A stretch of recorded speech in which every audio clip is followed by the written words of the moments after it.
Hey guys, I'm starting the stream a little bit early just to do like a sound check. This is going to be my first time using OBS, so I can have different window configurations and just have a little more control. I also noticed using the YouTube live stream, the sound quality wasn't that great, and I think it has to do with like the compression and stuff. If you guys in the chat can let me know, can you hear me? Can you see me? That would really be useful. And then we'll get started at exactly 8 o'clock my time, which is in like 3 minutes. So just let me know in the chat, like, yes, you can see me. Yes, you can hear me. Yes, you can maybe see. Let's see. Yeah, you should be able to see my screen there. You should be able to see some faders here. This should be just me, my ugly mug, and then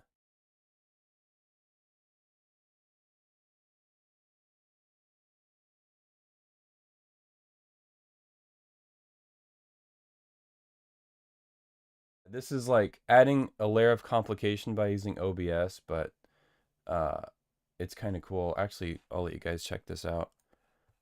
It's gonna be like Inception in the middle, but so I've got like all my audio sources here. I've got a little bit of processing on the mic just to compress it so it's not flat. And then I've got like video sources and stuff like that. And then the chat so I can read you guys. Yes, that's right. I have the mic turned off on the kitten. I thank you for reminding me of that. I did that so that if I need to sneeze or something, it's just easy to go there. Kitten was silent. Vader's kind of out of focus. Dude, this camera was like 20 bucks. So yeah, it's not going to look great. It's going to look pretty garbage. I probably won't use that view very much. It's probably going to be like this. Maybe I'll add. All right, I'll add the mic back to the cat. You guys should be able to hear me on this shot now. That was kind of my, oh no, I have to sneeze, fart, cough, whatever, but I can mute that later. Okay, 1 minute left till we really start. Let me see. We have 52 viewers. That's cool. I think this is going to be worth it. At 8, I'll kind of give you a rundown. Let me bring up, I had like a note document that I was going to use just because I would remember stuff and then be like, oh, I'm going to forget that.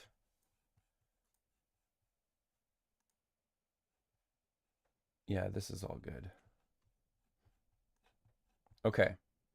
8 o'clock on the dot. So, welcome. Welcome to Audio Post-Production 201.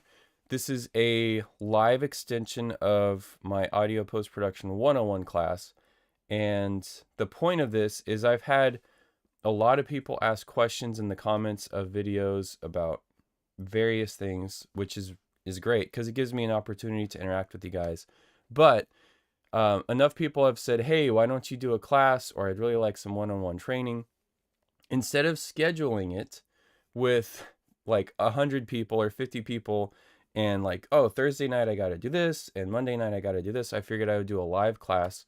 So the way this is going to work to make it worth your guys' time and my guys' time is I can see on the chat who the members are. They're highlighted green, which is great.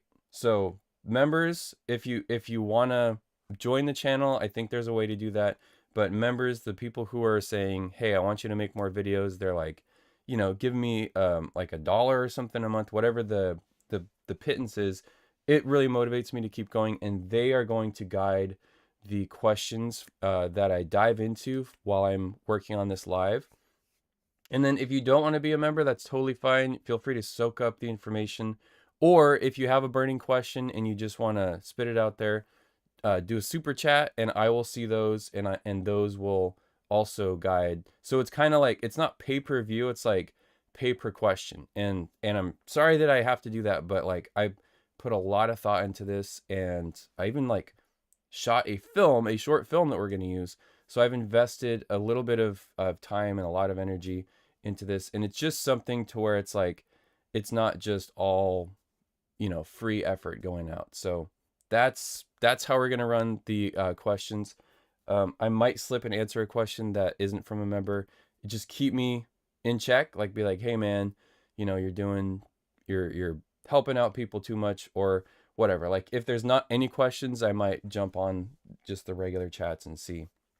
I'll try to keep my eye out. If I go off on a tangent, also let me know, because I can be kind of loquacious. It's a new word for today.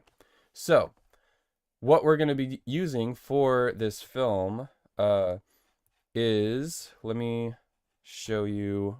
If you want to download this project, you can go on my website, which is 4lo-digital.com, 4lodigital.com.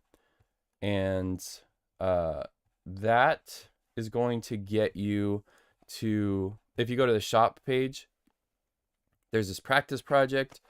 It's $40. If you're a member, you'll have a coupon code that you can probably find on my member posts where you can get it for half price.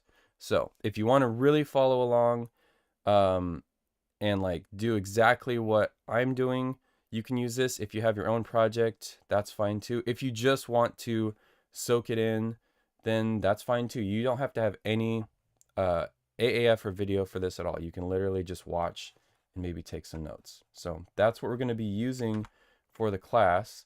I have already, because this is, you know, mine, I've already kind of downloaded it and got some folders set up. I did make a DNX HD file, so kind of the steps of how you'll want to start a project is you'll want to download it. Make sure you have a folder on, I have an audio drive, a video drive, a sound effects drive, and then a system drive. So I have four hard drives in my tower. And I like to do that because then, you know, they don't like, it's not one drive getting filled up all the time. It's like spread out, and it also kind of helps the computer to not just be pulling everything from one drive.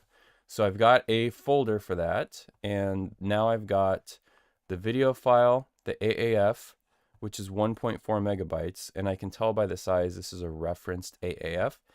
Then I've got WAV files that go to the AAF, and I've got a folder with some wild lines, which I believe are in the AAF, but I think I included these in the zip file that's on my website, but whatever. These are the wild lines that we're going to use. So I've got everything in a folder, and what I'm going to do now is open it. There's a couple different ways to open it. You can double click the AAF. That's one way to do it. Double click that. What I prefer to do, just so I have more control over the naming and stuff, is Pro Tools open. I'm going to do File, Create New. And if you have a template, you can actually just say, I want to use this, use a template. I'm going to start with a blank session. And the reason I like to do that is because every show is different, and I might end up with more dialogue tracks or whatever. So it's just kind of a blank slate for me, the way I like to start it up. So let's do create, and I'm going to put this on my audio drive. I'm going to make a new folder. This project is called Family Heirloom, and we're going to name this FH. I could call this just AAF and create a separate session for the dialogue edit, but I'm actually going to call this dialogue edit because we're going to be going straight away into the dialogue edit. So call it that. There's nothing there. It's just a blank session with nothing in it. I've even got like meter and tempo. I don't need that. This is not a scoring session. So blank session. The session starting at 5950, which is generally fine. If the project you're working on starts earlier because of bars and tone, you'll want to adjust that, but you can do that when you import the AF. So everything is like, this is named the letters of the show, which I try to do 2 or 3 letters at a time. And now I'm going to do Shift Option I, and we're going to import the session, which I remember it was in this folder, Family Heirloom AAF.AAF. Great name. It's 4 mono audio tracks. It's just the production sound. I'm going to do force to session target format. Josh asked, will this be available to watch after live stream? Yes, it will. Okay, so I'm going to force to session target format and import clip gain. All that stuff is good. Hit OK. And I'm going to wait for these audio files to populate.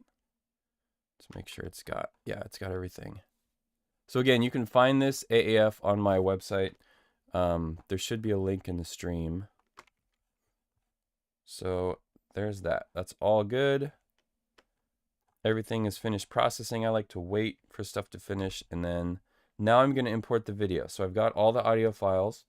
So Shift, I have to remember it's Option Command I is import video.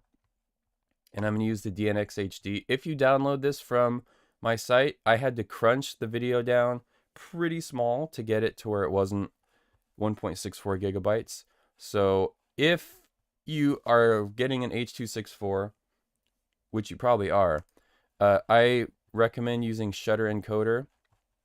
This is great. It always asks me if I want to upgrade, and once I find a version that works for me, I generally lock my system down because, man, upgrading stuff is just kind of a rabbit hole. So you can, in Shutter Encoder, go to choose function DNX HD. There it is. And then you can scale it. I like to do 1080 if the source is 1080. And yeah, you can, but I've already done this, so we're not going to do it again because that takes valuable time. So there's the DNX HD. I'm going to open it. New track. There's no audio on this. I did that to make the file size small. But now you guys should be able to see that, yes, there's video. And luckily we've got timecode burn right here. And there's even a fancy countdown, which is great. Excuse me. So, videos in the session. Let's just check. I need to put on headphones now. We're going to check some dialogue to see. Let's find a nice close-up.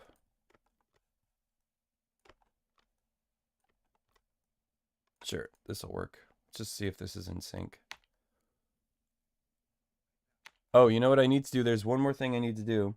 I need to make sure you guys can hear this. So I'm going to make a couple new tracks. I need 2 new stereo. Actually, let's do 3 new stereo auxes. I've already got these set up in a session, so let me just import those first. Oh, where did I put that? Family Heirloom. Nope, not there. I mean, I knew something like this would happen where I would get kind of caught with my pants down. Okay. Soundly BH output. That's good. Okay, so now I just have to route these to my 2 bus. And now you guys should be able to hear it. You know, friends, family, no fees. Whatever. It's Rainbow 69 420. Okay. So Tom asks, what headphones do you use? No rush. I use, these are Sennheiser HD280s. Let's see if this will focus. Good old autofocus. No, that's okay. It's Sennheiser HD280 Pros 64 ohm, and then I have Barry Dynamic DT770 or 880 Pros. Let's see right here. 880 Pros. They're high impedance ones. Those are not as comfortable because I have big Mickey Mouse ears, but they sound better and they're open back, so they breathe a little better. So yeah, that's those are the headphones I use. These ones I've used, the HD280s I used when I was on set, and I really like them compared to the Sony MDR 7506s. So they do have kind of a nasally mid-range to them, but that can be good for dialogue editing, and the isolation is really good. Yeah. So let's see here.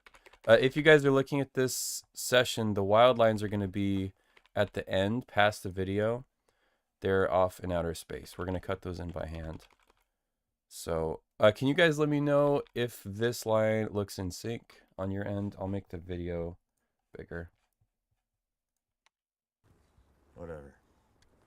It's Rainbow 69 420. So just let me know if that looks reasonably in sync.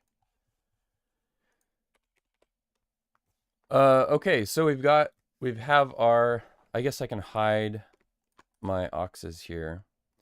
We have our OMF or AAF in the session. It's lined up, and we are going to organize this a little bit.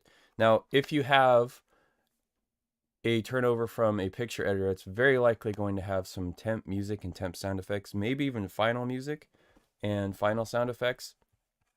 So, excuse me, that can make your organization a little bit more complex. But generally what I'll do is I'll rename tracks like this down here. Looks like a voiceover. Let me just listen to that. Attack this. Yeah, that's a voiceover. That's a voiceover. What is this? This is another voiceover. So this track, A4, I'm actually going to move to the top and call this VO. And then these ones I'm going to batch rename. We're just going to call, we're going to clear the existing name and we're going to call these we're going to call these actually OMFDX. And we're going to number them. The reason I do this, and I might even color code these a little bit, is people will, let me do one more preference. So this is all like stuff you'll probably, if you like to work the way I work, you'll want to do this. Set the default clip color coding to track colors so that the clips are the same color as the tracks. Every time I open a session from, every time I open a session from another person, it like messes up the settings. So that's something that, just be mindful of that. Okay, so we've got this, the OMF track's somewhat organized. Maybe I'll color this one red. What you want to do now, okay, let's see, says Angela Soundwork. Sorry, she says, just joined and will download your film. Can I please have a code? If you want the code, you'll have to go to the community page on my YouTube channel, and I put it there for members. I don't want to put it in the chat because it's really just for members. But I mean, it's probably out there. So, okay, anyways, don't start editing this because you want to keep everything from the OMF. So I'm going to make one new basic folder and call this OMF. So now I'm going to drag these into there and I can hide this. I can open it. This will always be at the bottom of my session so that I can reference the OMF, or, you know, if the editor's like, hey, you forgot this line, or I did a really good temp sound effect, it's always right there and I can just go to it. But the OMF is open. It doesn't really need to be organized that much. Now, the fun part, the dialogue edit. This is enough. Like, this is enough for the OMF AAF organization process. So now, well, first, before I add tracks, let me see what we got going on production sound. We've got a boom here. PayPal okay? Super low. I'm going to have to clip gain the crap out of that. PayPal okay? Well, Got his lav. PayPal okay? And the other guy's lav. So we've got 3 tracks, probably going to be at least 3 different shots. I like to checkerboard stuff quite a bit, so I'm actually going to do 12 mono dialogue tracks. And then these need to be set output to the 2 bus so you guys can hear it. Oh, actually, there. I don't want to stack my outputs. And for color, let's go orange. Yeah, so we got orange, green, and red. And let me add a voiceover track as well, just because we've got that on the OMF.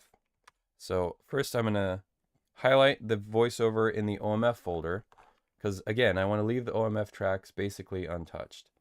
So I'm going to Control-Option drag those regions up to that voiceover track. Let's make that green.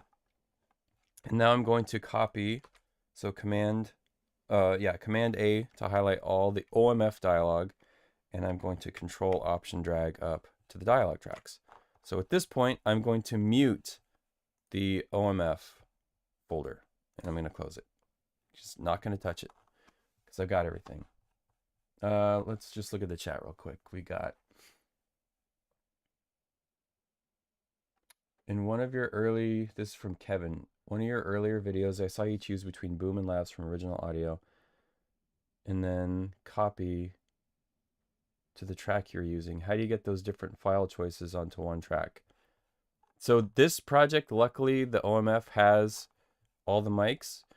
If you wanted to relink to the original sound, you would have to use the field recorder workflow, which is where you right click and field recorder guide track, and then you have to point Pro Tools to where the rushes, the audio rushes, the dailies, the raw production sound is held. And if the time code is maintained, which we can check this out real quick, view clip, is it user timestamp? I think no, it's original time. I always forget. So you can see these have time code stamps. 3443 for this. Let me just make that a little bigger. And then if you drag this out, this first number should change. Yeah. So that's, you would have to make one of these, usually a mono track, a field recorder guide track, tell it where to search. It's like a whole thing. And I can do a video on that, but it's pretty tedious. And the best thing to do is just to get the original mics in the OMF. Let's see, any other member questions or super chat questions? Oh, let me change this to live chat too. That's gonna be good.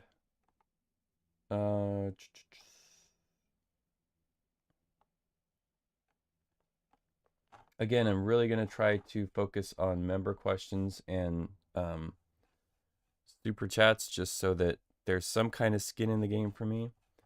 So if I have time to get to questions from people who aren't members or aren't doing super chats, I will, but we got a lot of stuff to cover.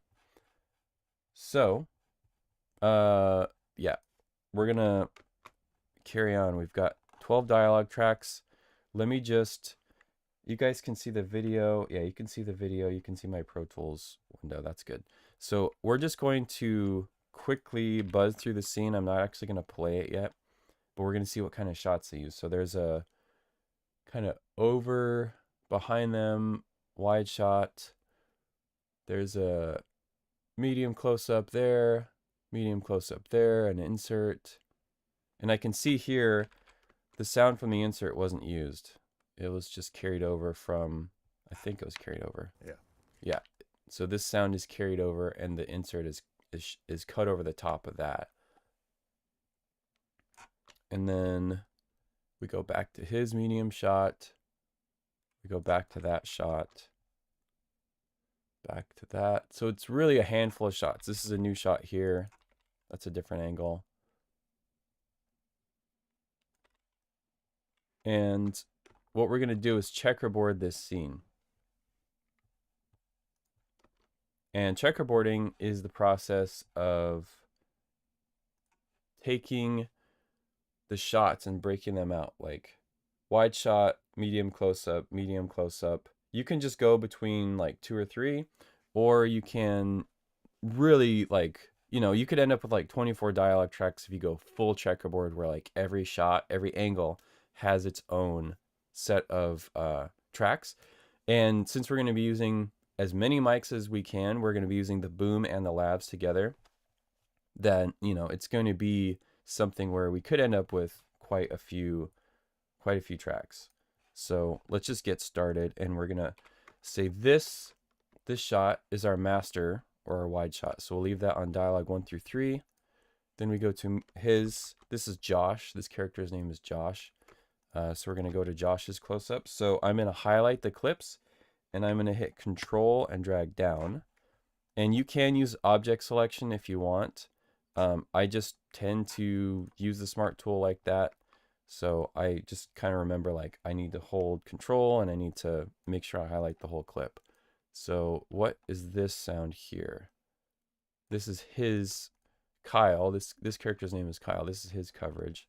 So we're going to pop these down onto another set of tracks. And then back to Josh's medium close-up. Back to that shot. So you see this shot right here and this shot are the same shot. He just appears and disappears. So we want to do this because I want this to be consistent. I might not use the boom for this shot. So if they're on the same set of tracks, I can quickly see kind of how the scene is assembled, and also like decide if I'm going to mute or use stuff. So it goes to voiceover here, no sound, crazy fish islands sequence. Probably don't even need production fill for that.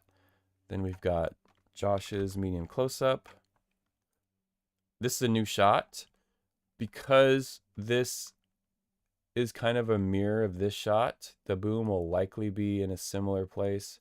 So I'm actually going to leave this up here. We'll call this like a second master shot. Let's see, what audio is this from?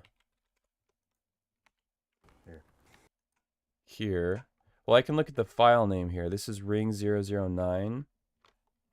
So I can see it's a continuation of this shot. It's really good. Not just go off the, you know, what the video looks like, but also the file name. And so this file in DaVinci Resolve is kind of janky, like the way it names stuff, A2, A3, A4. These are the track names in DaVinci. But after those, you can see that it's called ring 009. So there's all these little clues you can use to kind of figure out what the editor did. Okay, so ring 009, 00. Oh, this is actually 8. Wait. No, it's not. It's 9. I'm getting tripped up by this file name here. Yeah, so ring 9, ring 02. So we run into a hurdle already. This shot and this shot might not work butted up against each other. We need to listen to the boom and see if they sound similar. Well, it's super low. Let's crank it. Here. Nope. I can hear the cut. Here. The background ambience changes. I'll crank this way up for you guys. Here. So you see how the pitch changes there? Let me just clear the clip gain because we're gonna do that as part of our next step. So unfortunately, ring 9 and ring 2 cannot be on the same track, and this is why we have 12 dialogue tracks. This is actually gonna have to pop down here and then go back to ring 2. What shot do we go to next? This is really it's not quite a true close-up, but it's going to sound much closer to this medium shot. So we're going to leave that on this track. That's also nice because I know, like, this is his coverage. This is Josh's coverage, the guy with the black cowboy hat. So all his shots are going to be on these tracks unless the sound shifts or they're butted up against each other, and then we're going to have to split him off. So then we've got Kyle's medium shot. Oops, I didn't hold control. You need to hold control when you're dragging stuff around because otherwise, if you slip it a frame out of sync, it's not good. And then we go back to Josh's. Okay. So at this point, this scene is checkerboarded. I'm going to let you guys pick. Do you want to keep checkerboarding? There's only a couple more dialogue scenes. So do you want to checkerboard the whole short, or do you want to jump into editing this scene and then go to the next scene? Ooh, we got somebody from ATL. That's good. And we got somebody from South Africa. That's awesome. Cool. All over. Checkerboard. All right, Kevin, you got it. So we've got, after this dialogue scene, we've got this fisheye stuff and him walking. Probably going to be some cool music there. Now we've got this tiny scene. This is a short scene, what, like 30 seconds? 19 seconds. Yeah. So we've got this wide shot. Then we've got Kyle at the car. We've got Josh's coverage. This is all pretty standard. Okay, this is called ring 16. This is called ring 18. So I'm just going to waterfall these or cascade them. You can do this with short scenes or like jump cut sequences where you literally just top to bottom. The reason this is good to do is faders. So if you're in, here comes my blurry fader cam. If you're mixing, then it's easy to go like this, bop, bop, bop. Okay, it's not easy to do this, bop, bop, bop, because you're like having to look at the track names. You want to keep your eyes up on the screen. So if you have a sequence that's more linear, go ahead and just lay them out like you're mixing left to right. And that's going to help out your mixer, or if you're mixing yourself, it's going to help you. Okay, then we've got a sequence here in the vehicles. So we've got, ooh, he's on the phone. We might have a futz here. Let me add 2 futz tracks.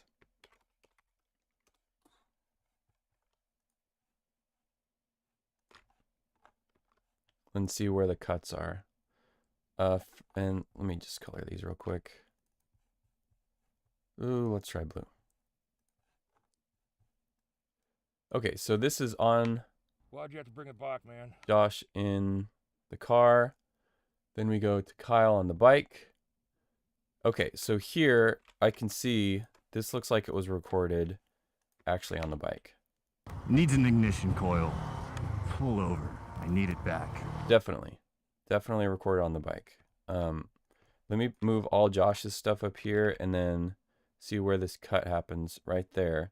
So right there, we're gonna have to move this to a futz track because we want to hear him through the phone. This is Josh in the car. This is Kyle on the bike and Josh in the car. And then here, so just so you can... Can't do, buddy. I hope your leg is... So it cuts here to Kyle's, a shot of Kyle. And we're going to want to hear Josh through like a helmet futz. Like a helmet Bluetooth mic. Any of you guys who ride, if you ride a lot, like you end up having to take calls while you ride, so you need like a little Bluetooth helmet. But this is all checkerboarded where Josh's stuff is up here. You can see it's at a much lower level. And then Kyle's stuff is here. So this is checkerboarded. Let's go to the next scene real quick. Again, I'm looking at the file names and I'm also looking at the visual, like what shot. So we've got medium shot and we've got an over the shoulder. You brought a gun. I want it back. Okay, so I'm going to pop this down here because we go from Josh to Kyle. And then we got a 2-shot. Back to his medium shot. This looks like the same shot as that. Let's just verify. Ring 36, ring 36, yes. And then we got a special close-up Western shot there, so that's going to sound different. And that's just a production footstep. We might not even use that. That's ring 31, which is probably going to be, yeah, that's the same as that. Okay. So this is checkerboarded. Now this audio here, you can see it looks different. It's much louder. And I'll show you why. That is a terrible camera mic. So are you putting the same type of shot on the same track, even in different scenes? No, it's based on the scene. So I will say this scene is gonna have, like, scene 1, for example, is gonna be checkerboarded this way, and then you move on to the next scene. And that's why, like, for some of the mixers I work with, I'll end up doing a set of A tracks and B tracks, because scene 1 might start with a wide shot and end with the wide shot, and then scene 2 might do the same thing. So if I'm trying to use, like, the top tracks for the wide shots, which is generally the way I like to do it, and then move into the coverage. So go wide shot, tracks like 1 through 3 or 1 through 4, and then it goes to, like, the coverage shots, because it's easy then for the mixer to say, oh, well, the top tracks, like the wide shot, the boom isn't that close, so let me duck the boom down and bring the lavs up. And that's why A and B tracks can be really useful, because then you can checkerboard entire scenes out. This project isn't going to need that, because it's like a scene and then an action sequence and then a scene. So yeah. Anyways, this track is a camera mic. They did not roll sound on the action stuff, and he made a really great vocalization there. So I don't need to worry about that. And then we've got voiceover. And then this is a oneer. A oneer is a shot where there's no cuts. It's just one take. So that can stay right there. There's some wild lines here that we'll get to later, hopefully later today. But for now, I've got the whole film checkerboarded. This is a 6-minute film, and we checkerboarded it and opened the AAF in like 30 minutes. So we're doing good on time. Let me see if there's any questions I can go back to.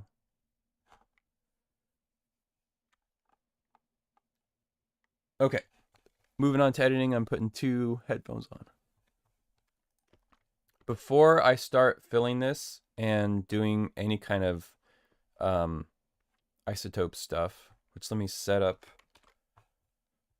an isotope bus real quick so you guys can hear that. I'm busing all this to my 2 bus so that you guys can hear it and I can hear it at the same time. I'm going to use RX Connect. Is it Soundfield? I think I remember. Yeah, RX10 monitor. Sorry, not RX Connect, RX monitor. Isotope, go to preferences, audio, driver type, RX monitor. Bam. And it says status connected. So that's set up for when we actually do that. I'm also going to set a compressor on this and crank the gain up so that you guys can hear it better. But it's going to be a little bit before we get there. Clip gaining. Clip gaining. We need to clip gain the boom first. That's what I like to do. I like to clip gain the boom first because the boom tends to have the most amount of noise. And clip gaining can be tricky because you have to decide if you clip gain based on the signal or the noise. If you just clip gain based on the signal, meaning the spoken words, then the noise is going to jump around shot to shot. So it's tough. You kind of have to balance a smooth transition between shots with, like, I just can't hear, the words loud enough. And the great thing about having both mics is you can lean more into clip gaining the noise for the boom. So the boom ends up being the bed of the scene and being like kind of the foundation for the dialogue mix. And then the lavs can kind of poke in and out and can be clip gained a little bit more based on the signal. So what I'm going to do is, I know because this scene is laid out this way, that I've got boom on dialogue 1, I've got boom on dialogue 4, dialogue 7, and dialogue 10. And then these other ones are lavs. So I'm going to solo those, Shift S, and let me make sure I've got these auxes solo saved. Yeah. And I can already tell, like, just globally, the boom for this scene is going to have to come up a lot. Like, let's start with it up. Oops, that's not good. Highlighted too much. Oh well. Clear, clip gain. And let's just see kind of where it's at. Hey man, you have it? It's still too low. If you wanted to set up, actually let's set up a limiter on here. The Pro limiter, the Avid Pro limiter, of course I have to refresh my subscription licenses. Great. At least this only happens once a month. It's just like, can't you do this when I'm not working? Okay. So Pro limiter, I'm not even doing any threshold or ceiling on it. Let's see, you guys can see it right there. This is just going to help me ballpark this boom. The boom doesn't have to be any particular level. I'm just going to try to get like the good sounding boom to be like -31 on integrated, because I know I'm going to be adding lavs to it. So the lavs are going to add quite a bit of volume, but I don't want the boom to be so low that I can't hear any faults with it. So let's just check like right here. 500's a deal. And that's only because that's out of the goodness of your, Okay, that's fine. you know, friends, family, no fees. It's still too low. So we're cranking this boom up like 25, 26, and we'll call that good. So again, boom is soloed. I'm going to close this now. And we can start actually editing this. The first step when you're editing is to make things play smoothly. That is super important. Oh, Tom Carmen Sound asks, how do you adjust the clip gain of all selected mics at the same time? Well, Tom, great name by the way, I'm glad you asked. You highlight the clips and then you do Shift Option and scroll wheel on the mouse.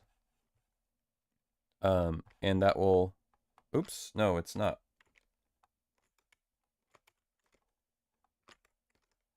Oh, that's right. Sorry, it's Shift Control. It's tough to like remember shortcuts and tricks because they're just like programmed into your hand at a certain point. So I'm sorry, I misspoke on it. It's Shift Control scroll wheel on Mac. It might be different on Windows. Yeah. Okay, so we're going to make this playback smoothly. You don't need to see that. You don't need to see that. You probably don't even need to see that. And people will just immediately go for like isotope. Let me start isotoping. Let me process it with hush and supertone and clear and all this other stuff and auto align it. Like, no, first get it smooth, get it to where you can't hear the cuts, because you're gonna find you have to do way less work on it after it's smooth. You're not gonna have to process the crap out of it. So again, I'm just soloing the boom. In fact, I could even hide the lavs if I wanted, but I'm not going to. So the very first frame of this is here. It's at hour 1 and 1 second. There's 1 second of black. I could even mark this for the scene start. That can be sort of nice sometimes. It does dip into voiceover here. That's not a hard cut. But let's find the next, the scene out hard cut. It goes back to voiceover here. So there's no hard out on the scene until we cut to the next scene. So we don't have to worry about like doing a 1 frame fade on that. I'm just going to do one frame fade on all these. Okay, so again, we're just working on the boom right now. Let's see what is on this boom track. Got some walking in there. We don't want that. So we're going to drag this down to another track. I'm looking for fill at this point to fill in this transition. So I've dragged out the head of the file and I'm going to copy this over. And the traffic change is even right there. So that's not going to work either. You can sometimes just copy a little piece from earlier. That's fine. And fade it.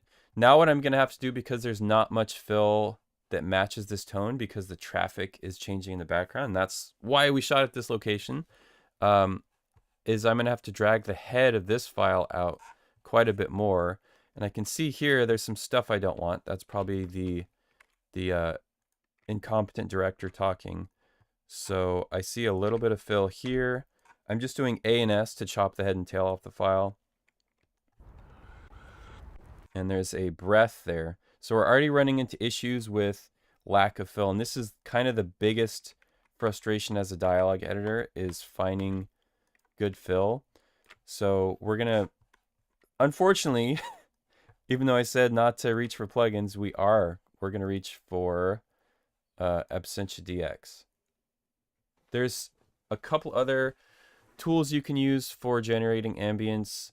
The isotope ambience, whatever it's called, ambience match, doesn't really work that well.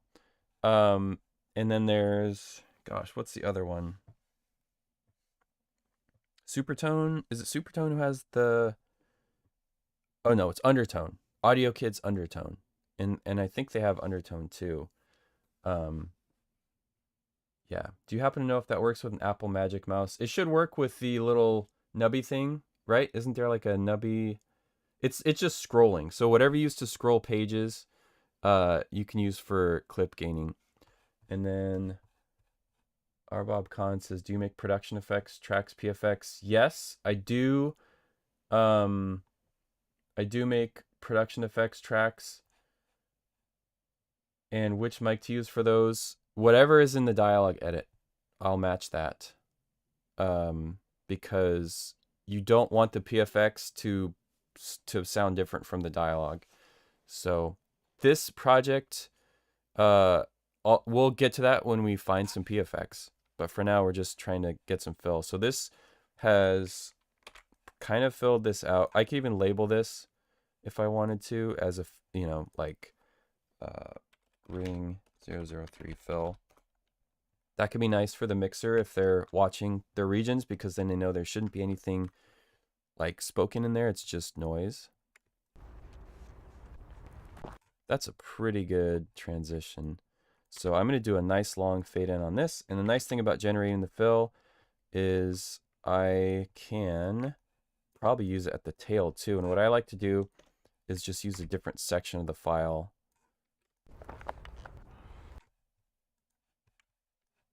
And then the cool thing about this too is I could probably, unless it changes dramatically, which it might, I can kind of probably use this all the way down. But let me just solo this track and see. That's good. That seems fine.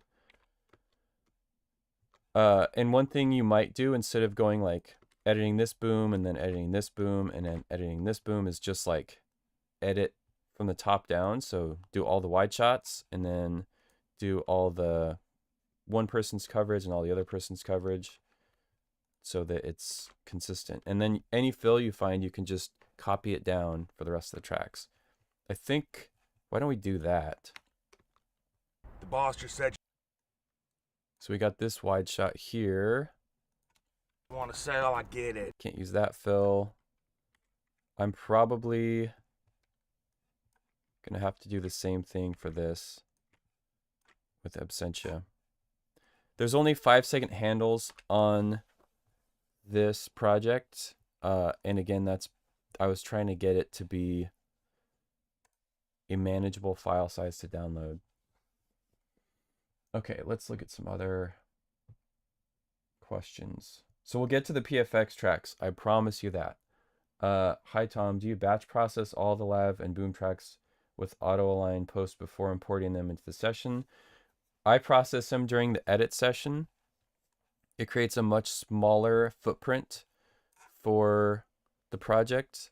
And I might grab like pieces of fill from other places. And so I wait. I hold off on any processing until as late as possible in the process. So that's kind of my workflow. Okay, so I've just used Absentia to create some fill on this track. You can see it smoked all the dialogue out of there. What you can do, because I dragged this down here and I opened up the handles, you should be able to clip like that. The head and tail of the file, and the tone, even as it shifts, should sort of match. The boss just... It's a little bit too loud. The boss just said you needed the money. All right, that's going to be good for that. And then, where do we go here? You can probably just copy and paste this.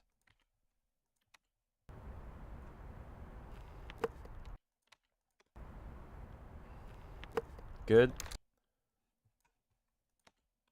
Those things haven't been the same since you got out of the game. Nice bird in there. For this, I think what I'm going to do is drag out the lav too and just snip those a little bit more. Lawyer's heart. That's good. PayPal. It's fine to have some grit in the tracks. It actually makes them sound way more organic.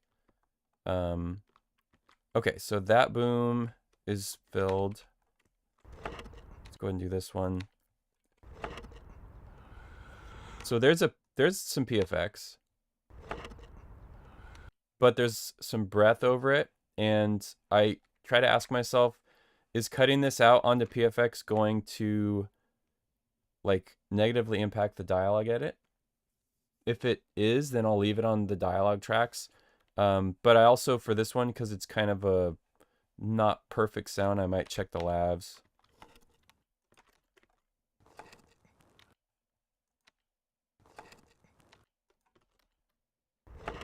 I think I'm going to leave it. I'll leave that one there. But I do need to fill this boom. I think at this point, I'm going to start editing. I'm going to start grouping these and editing them together just so we can go a little bit faster. So I know this is like a little bit all over the place, but that's okay. It's good to mix up your workflow, because if you do the same thing the same way every time, it'll be consistent, but you'll get bored pretty fast. So let's actually look at these lav tracks now and see what we need from them.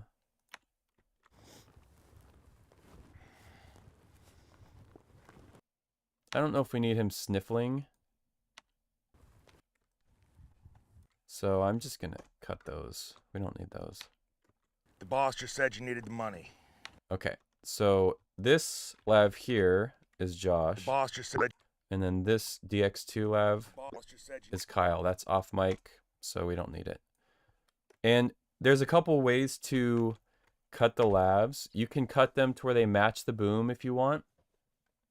You can also cut them a little bit tighter.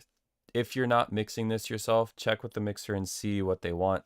They might want you to do the same fade in and fade out, but you don't necessarily have to. So it's really kind of based on their preference. We'll just go ahead and keep clearing this out. We're just going to check the off mics and see if there's anything we need. So again, the second channel is Kyle. He's the character on the left with the blue vest, and then Josh is the one with the black cowboy hat. That's only because that's out of the good... Right, so that's all Josh. So now we have a blank space here, and we can move these tracks up. So let's just do that for this coverage as well. Hey man, you have it? Okay. This scrape here is actually pretty clean. One thing you can do with something like that is I'm going to make, there's not a ton of PFX, so I'm just going to make 2. Oh, now I have to change the output on there too. We'll make these yellow. You can snip the PFX out of the lav.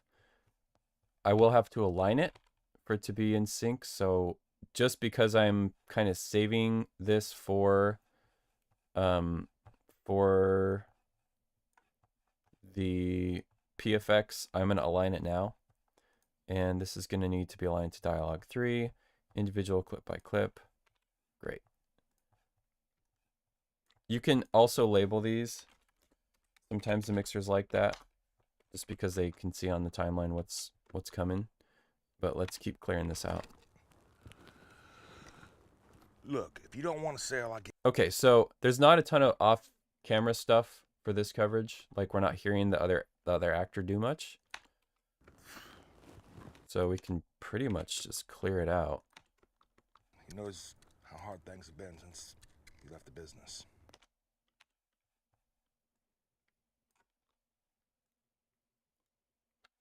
Yeah, we're going to clear all these out.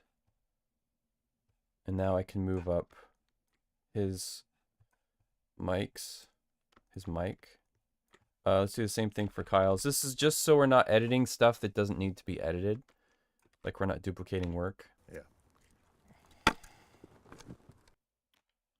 So that's all. That's for his coverage. Do we need the sigh? I would say yeah, we do. Yeah. So we'll keep Josh's off-screen sigh there. What about here? Is there anything here we need to keep from the off-mic stuff? Well, PayPal okay? Okay, let me look at these questions real quick. Arbob says, what would you say is the biggest difference between fill and room tone? They're kind of used interchangeably. Fill, so room tone, sometimes people are outside, they're not in a room. So I just use fill. Fill is sourced from the tracks that you're cutting. Room tone could be construed as an ambience sound effect that you add in later. So most of the other dialogue editors I work with call it fill. And room tone, like if room tone's recorded on set, I almost never use it because it doesn't match. And again, I'm answering member questions and super chats. So if you guys want me to answer a question, that's the way to go. Robin asks, how do you define the fade length on the boom clips? It's all based on sound. Like, the fade length needs to be the shortest length of time that gets you a smooth result. So it's not like 2 seconds, 3 seconds, 1 second, 5 seconds. It's like, it's changes based on the ambient noise and like the location and how quick the cuts are. Like if it's a bunch of quick cuts, you can get by with shorter fades. So there's no rule for it. It's just literally listening to it. Angela asks, could you explain the auto align again, please? Sure. So when I put this box scrape down on the PFX track, I aligned it to the boom. So this box scrape is going to be in both the production sound, the dialogue stem, and it's going to be going to the sound effect stem. But because it's a different microphone, it's okay for it to be in 2 places. If I wanted to, I could cut this out and put it on PFX, but then I have to backfill this and it might not be as smooth. So you can use the lav just to highlight certain PFX. Always check with the mixers. Sometimes they don't like that. But yeah, that's why. And I aligned it for that because I'm going to go through and edit this and I might forget that I have that lav on the PFX track all the way down here. So if I align just that little clip, then I don't have to worry about it later. Okay, so here I can see we've got both mics, both characters talk. well, PayPal okay? You know, friends and family, no fees. Whatever. So because Kyle starts it and he ends it, his region is gonna have to stay on the whole time, but Josh just comes in the middle, so I can cut the head with A and cut the tail with S, and I'll fade these later. And then the last set of labs we need to worry about is this. Wait. Here. And that's just Kyle. So we've condensed this scene from 12 tracks to 9, which is good. Now we can keep editing. I think for the purposes of time, I'm going to do an efficient edit, because that'll help us get through it faster. So now I'm gonna, well, let me start with this one. Like I said, you can cut the lavs tighter if you're using them to, like if you're using the boom as a bed and the lavs as kind of a, like you'd mix drums. When you mix drums, well, some people mix drums where like the actual drum mics are highlighted, but I prefer the natural sounds of, you know, like a lot of overheads or kit, like treat the kit as an instrument, and then use the spot mics for punching things up. 500's a deal. So that's how I'm gonna cut this. I'm gonna cut these lavs pretty tight. You can do it completely filled out and smooth with like super long crossfades, but it takes a long time to do that. So let's see. So the top tracks are good. I do kind of like to edit them top down, like in pairs, like the wide shot is good. Now I'm going to move on to this coverage here. I'm going to use this fill here, paste it, make sure that's good. Sell, I get it. These aren't aligned yet. If you don't want to sell, I get it.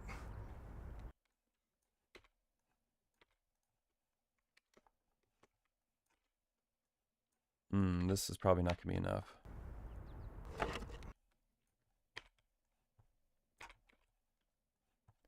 But there's good fill on this track, so it might actually work.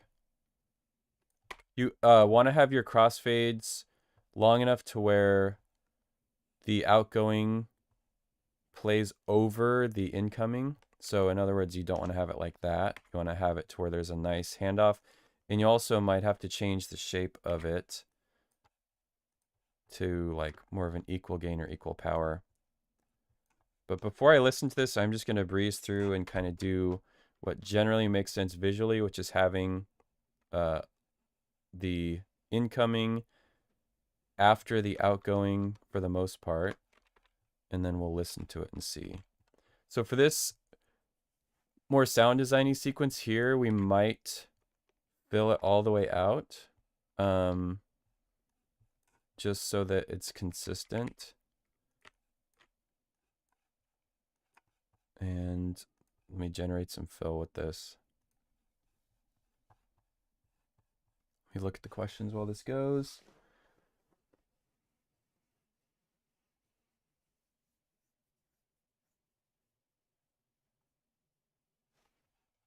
I should also check and see like how many people. That's cool. We've got 100 people.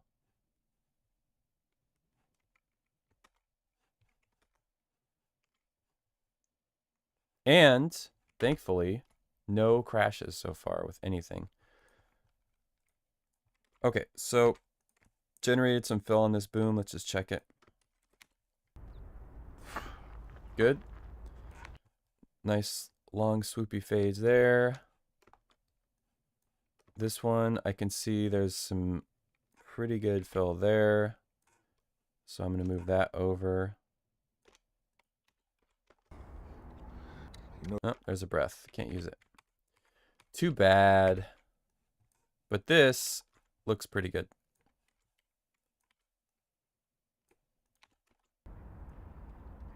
He knows. Good. That's some good fill there. He knows how hard. And We can use it at the tail end of that one too. We are cruising. This is good. We got a car by in there. Or a boat, maybe. Good deal. This was shot Be sure at a to tell lake. Sarah hi for us, all right? And cut. And that's me saying end cut.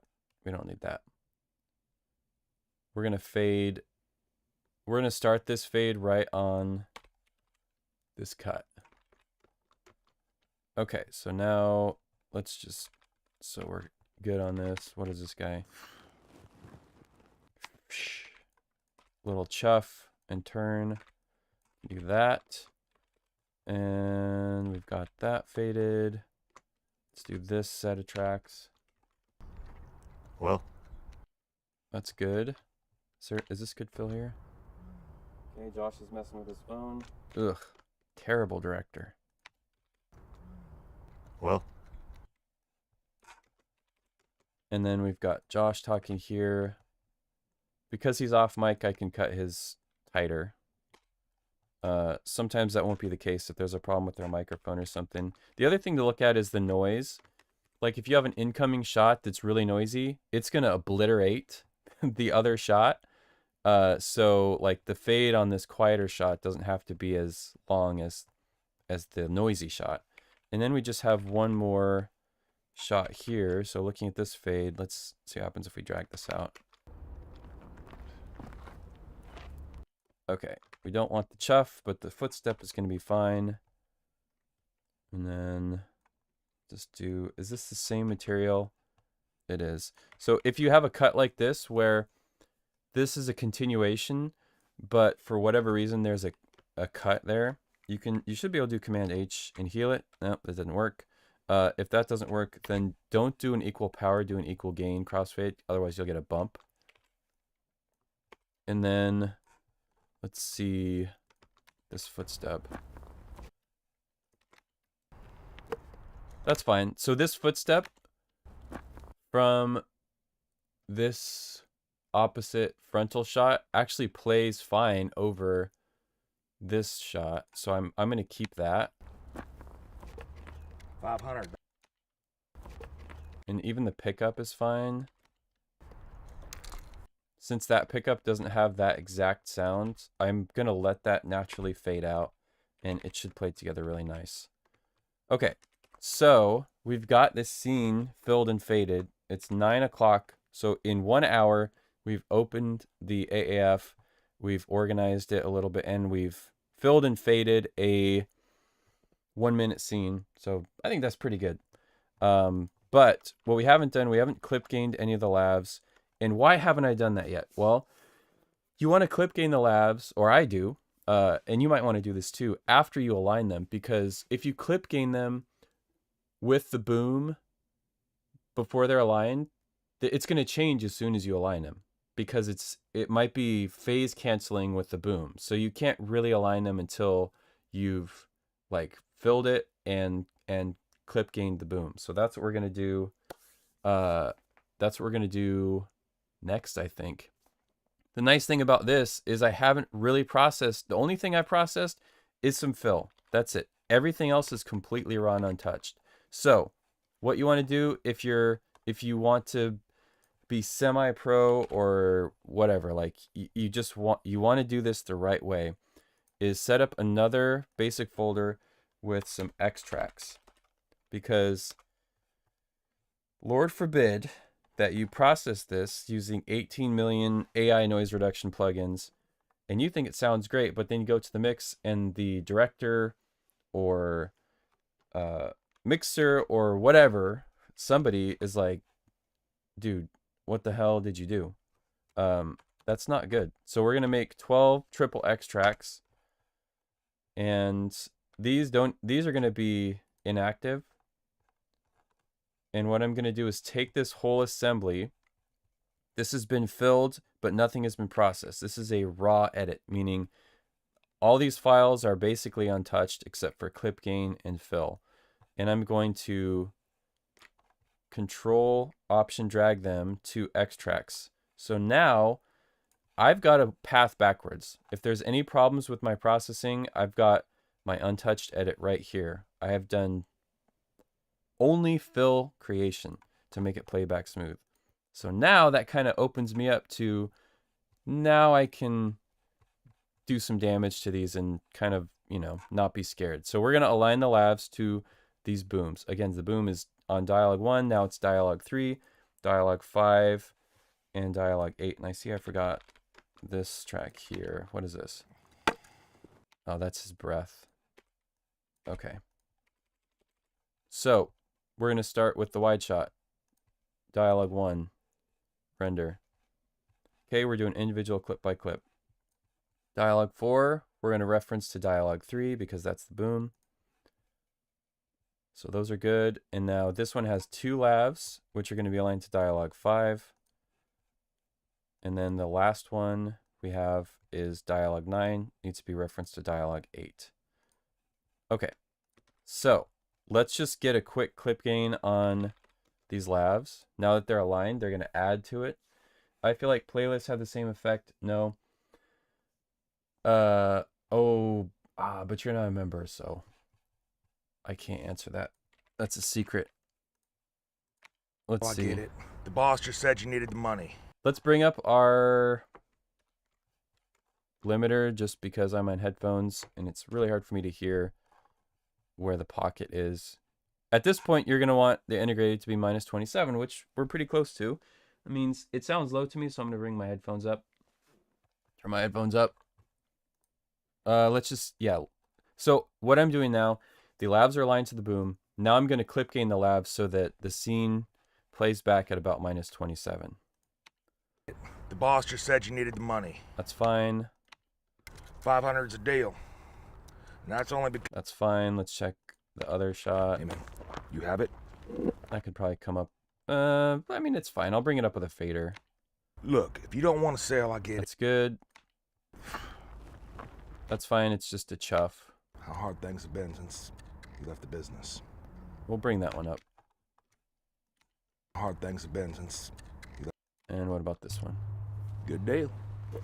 You be sure to tell Sarah hi for us, all right? So I brought both of these up.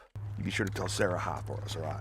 And it's fine. If this shot isn't minus 27, it's fine. You just want the overall scene to be around there. Let's check this one. Yeah. So this P effect, I'm definitely going to split off. It's going to be a little tricky because he breathes, but the boom doesn't have a breath, and his lav doesn't have a breath. So I'm going to copy these down. And the downside with copying stuff to your extracts is like, if you do this kind of thing, it does kind of mess them up a little bit.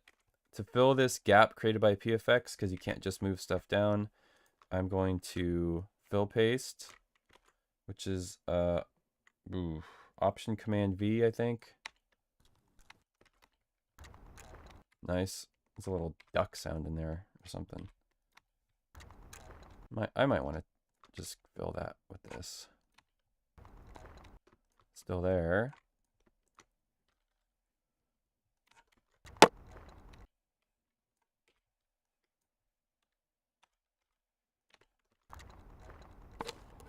It's better. Okay. Just keep it moving here with the lav. Well, PayPal okay? You know, friends, family, no fees. So I'm going to bring up his off mic or his off camera lav, and I'll bring up this lav too, just because it's a little bit low. well, PayPal okay? You know, friends, family, no fees. Whatever. It's Rainbow 69 420. Okay, that's good. And this last one, wait. I would maybe bring the boom down and the lav up just to make it sound better. Wait. A little more on the lav. Wait. Here. Okay. So, clip gain, check. Oh, you're right. My bad. Video player. Well, I mean, really, don't worry about the plugin. It's not a big deal. It's really just for me. Like, the best thing to do is work on speakers and have them calibrated, and then do it by ear. But I'll keep this here. You guys should be able to read the numbers. I'm sorry about that. I'm gonna play the scene back now, and we are going to see where this the transitions are. Like, if we can hear the like the cuts and everything, and then we'll get into cleaning this up. Oh, you know what I'll do? Do you guys want to see the video player like full screen, or do you want to see the Pro Tools window for this?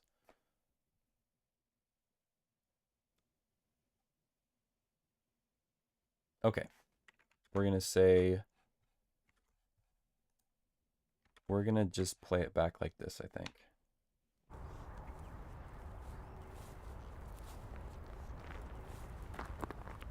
Hey, man, you have it? Yeah.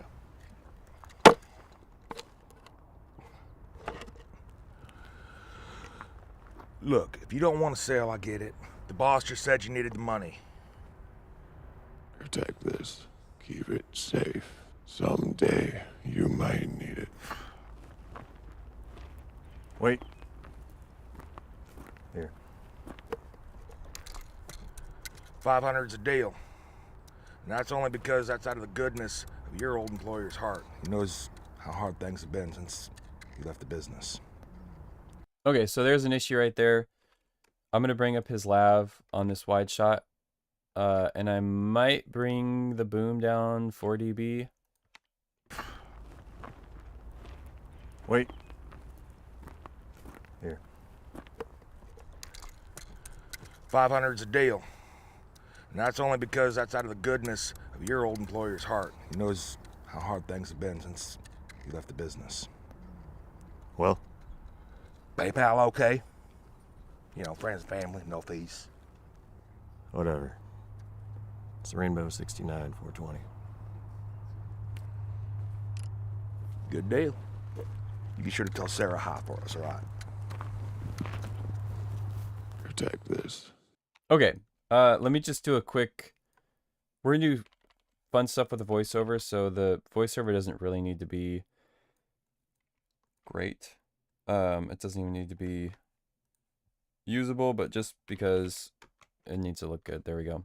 So, overall, yes, the chains are on the box. That's a problem we're going to have to deal with. But, like, consistently, the only shot that really stuck out was this last one with, like, the boat, airplane, engine sound. There's a lot of ticks and pops. So, we could do that the careful way, or we could do that the fast way. I kind of have an idea of where you guys are at in your careers and what you want to know. So let's do things the fast way. So we're gonna do RX10 Connect. Yes, RX10, because I looked at what 11 had to offer, and I don't think I'm gonna be upgrading. So we are. Oh, sorry. Questions. Pro Tools up. Okay, we did that. Minus 27 LUFS for dialogue. Is that for streaming or cinema? Just do both. The mixer is going to, or you, if you mix it, is going to adjust it based on the final format. But minus 27 is a nice, it covers a lot of bases. Hyphen Lou asks, at what level do you calibrate your room? My room is calibrated to 82. It's a small room. It's about 200 square feet. And 82 tends to translate the best for me. So it's just kind of based on where you're going and what kind of work you're doing. Okay. Close up around 40 seconds has a shift in volume.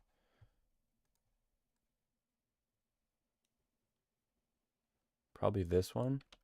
Hey, you might need it. wait. Here. 500's a deal. And that's only because that's out of the goodness of your old employer's heart. He knows how hard things have been. Yeah, fair enough. I'll bring that boom down. It's because the traffic is louder in that one, so that's a good catch. I'll lean a little bit more on the lab for that. Okay. So the fast way to zip through this, I'm going to show you guys kind of the hybrid. Like, some people will at this point be like, oh, well, now I can mix this scene, or now I can noise reduce it. You know, I can start doing dialogue isolate or hush, clear, dialogue. What's the accentize one?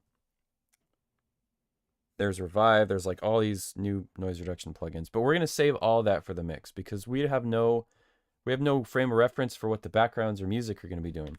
So we're just going to clean up the ticks, pops, probably maybe the stuff on the box if we can, and then any traffic stuff that's like, whoa, like that last shot basically.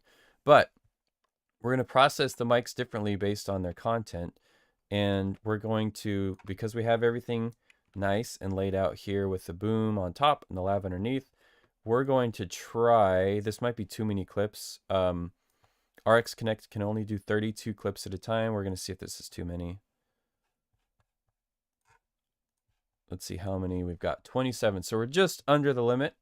I have a bunch of things set up, keyboard shortcuts in Isotope. I have a video that goes through this, so go ahead and check that. But you can set up shortcuts for all kinds of different processes. And I remember what they are. So 2 is decrackle, which, let me see what my settings are for this. Okay. Quality high, strength 2.1, that's fine. So I'm gonna hit 2 to decrackle. All 27 boom clips in this scene. This is a 1-minute scene. We're just gonna cruise through this and do kind of a, not down and dirty, but an efficient process on all these clips. So even though I say do not batch process, we're going to do it anyways. So I've decrackled, and now the other thing I'm going to do is dehum. And I think, yes, I have this mapped out to equal sign on my keyboard. So adaptive mode with these settings, the sensitivity might be too much. Yeah, it's going to be too much. Move that down to like 3. Okay, so we're batch processing all the booms kind of separately from the lavs because we're going to do different things. Can I remove the camera from below? Oh, for the history on, that's a good idea. I'll just do this like that. That should fix that problem. This is the downside of this. I am definitely anti-batch too, but I also normally only have to edit 5 minutes of dialogue per day, and we're gonna try to do 3 minutes in like 2 hours. So you kind of have to. The other thing is, like, if somebody's not paying you a fair rate, so I hit tab to send that back to Pro Tools. That's a shortcut I set up. If somebody's not paying you, like, you know, super fair rate, you kind of have to, if you want the gig, you still have to make it work within their budget. So these lav mics, there's going to be more clips. I don't think I'm going to be able to batch process them, but let's see. Oh, that's only 19. All right, let me clear that. I might be able to get them all in one swoop. Okay, so lav, send it. Now, this is where module chains are nice. I've got some module chains on my website that can get you started. Let's do, these lavs are okay. There's not really much rustle, so I'm going to turn that off. There's not any plosives. There is crackle and hum. I mean, maybe I'll add a little bit of Akon and Young Jeezy here at -6. Just a tiny bit. Okay, render. While this is cooking, let me just go back through the chat. What is the module most needed in RX Advanced for dialogue? I would say decrackle first, and then spectral repair would be second. Spectral repair, and the other thing is just copy and paste. You can copy and paste material in 2 dimensions with isotope, which is pretty cool. Like taking, you know, instead of taking a chunk of fill and just slugging over, you can take like just the mid-range and take out thumps and pops and stuff. So yeah, I'm with Dell on not liking batch processing, but do you guys really want to see a 6-hour stream of me taking out every click and pop? I would say ain't nobody got time for that. And I don't want to do that anyways. I got other stuff to do. Okay, let's just watch this after a quick batch on pretty much everything.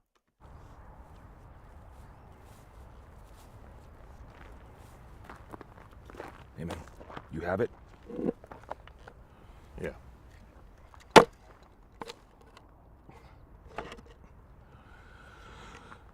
Look, if you don't want to sell, I get it. The boss just said you needed the money. Protect this. Keep it safe. Someday you might need it. Wait. Here. 500's a deal. And that's only because that's out of the goodness of your old employer's heart. He knows how hard things have been since he left the business. Well? PayPal okay? You know, friends and family, no fees. Whatever.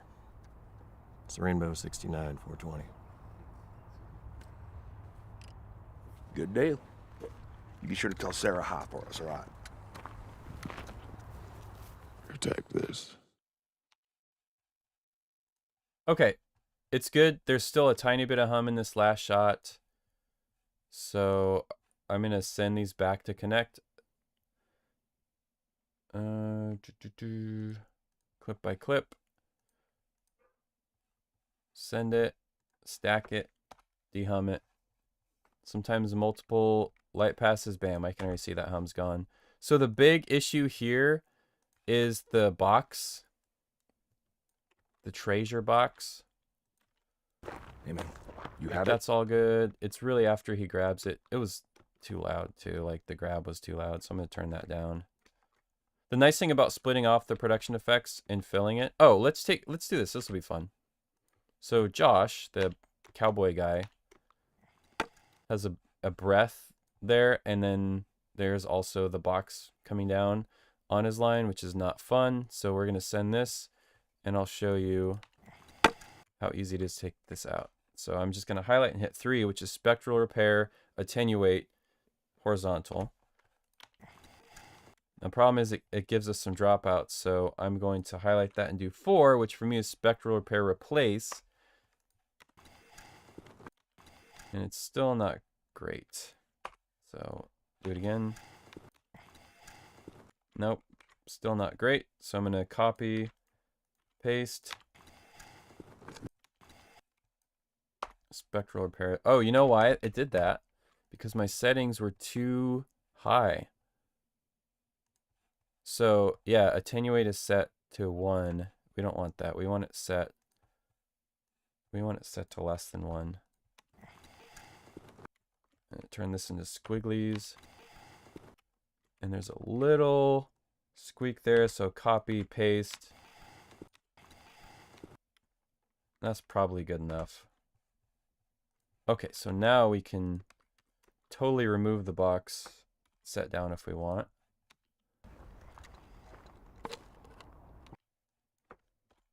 Or we can put it back in.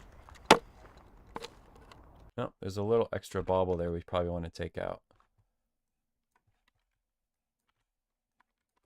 Oops, fade.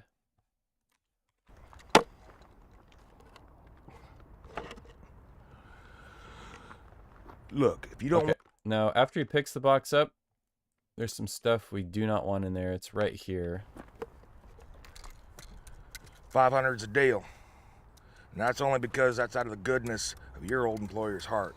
So let me make this full screen. The footsteps in production you keep in the dialogue tracks. For this, Yes, they might be replaced. They also might be topped, which is where you do the footsteps over the top of the production sound, and it's just like adding a layer to it. One thing I found working on bigger budget projects, like John Wick and then The Last of Us and a couple other ones, is that you don't tend to split as much production sound off. It totally depends on the supervisor and the mixer, but generally that stuff is left on the dialogue tracks because the M&E is like a whole other beast. And it also then gives the dialogue mixer more non-dialogue stuff to mix and make sound really good. So it tends to keep the processing more linear. I'll move big stuff to the production effects. So like that box coming down and smacking, or like, anything that is a big transient that a compressor is going to grab and duck down, or that's going to be on top of stuff, I'll split off. But incidental stuff that we see, generally just leave it on the dialogue tracks. So speaking of, there's this box. I'll make this big so we can see it. So watch, let me see if you guys can see this. Watch this area right here. You'll see the handle kind of flip around. 500's a deal. And that's only because that's out of the goodness of your old employer's heart. You know? Which is maybe not terrible, but I would say it's fine when he first picks it up. 500's a deal. And that's only because that's out of the... Oh, we got a super chat. Awesome. From Neuromoto. He says, thank you. How do I do something cool for this? Oh, I don't want to put user in timeout. That would be bad. Well, thank you, man. I really appreciate it. Okay. Yeah, really, like, I'm not charging for this class, so like super chats are great. If you guys like go to my website and grab something, that's great. It all helps me keep doing this. I got real close to taking a regular man job. I was like interviewing for construction jobs. I got a job offer, and then I was talking to my family about it, like, if I can hold out until the next union show, which is probably going to be July, then I won't have given up on, a 16-year career. But yeah, that's still kind of up in the air because I kind of like the idea of working outside. It's just hard on your body. Anyways, back to this, at least I get to watch people be outside, which is kind of nice. So the box clanking is fine. 500's a deal. And that's only because that's out of the goodness. Until he says, and that's only, oops, fat finger. So I'm going to send this clip to Connect, and we're going to see if we can deal with this clanking sound. So what I like to do for this is stack these. This is a boom and the lav. And so I highlighted both tracks and I sent them individual clip by clip mono mode. And it's normally going to come in like this, where they're next to each other. But if you stack them, you can edit them at the same time. So I might, declick generally doesn't, it takes off some of the bad stuff, but it still leaves a little remnant. So generally what works best is spectral repair. I'm going to have to take this down more, I think. I don't want to leave holes. So I'm just hitting 3 to attenuate these. There's one. And that's only because I don't have to take them out all the way. Because that's out of... I just have to take the heat off it. Because that's out of the good. So this is where this is like the piece by piece. Because that's out of the good. That's out of the goodness. This tick is a consonant. I'll leave that out of the goodness. This one is not. This is the box. It's out of the goodness. There's the box. There's the box. People have suggested using find similar in Isotope. It like almost never works. So for this one, I just copied a piece of tone and put it over the top. Of your old. And then this one. Of your old. It's still a remnant there. Now I'm going to use declick. Of your old. Declick one more time. Of your old. Didn't get it. So you can literally take just a tiny piece and of your old employer. go over the top. We're going to do that. Your old employer's heart. Old employer's heart. So again, I'm literally spamming the 3 button on my keyboard to do spectral repair attenuate with these settings. Employer's heart. There's still a little bit there. So let me take a piece of fill. Employer's heart. Good, that's gone.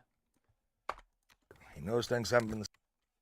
He knows things haven't been. There's another one there. Those things haven't. Copy, paste, Those things haven't been the same. paste. Things haven't been the. These ones, I'll probably use declick. Things haven't been the same. So you can use different tools for the same problem. Haven't been It's just based on what's around him. Like this one was literally on top of him saying something, so attenuate might not work in that situation, and you just find that stuff out by experience. Haven't been the same. This one, I did declick and then spectral repair. Things haven't been the same since you got it out of the game. Okay, this is all good. I'm gonna send it back, and we're gonna listen to it. And that's only because that's out of the goodness of your old employer's heart. Bam. So I'm gonna undo it real quick, just so you can hear the before and after. And that's only because that's out of the goodness of your old employer's heart. And after.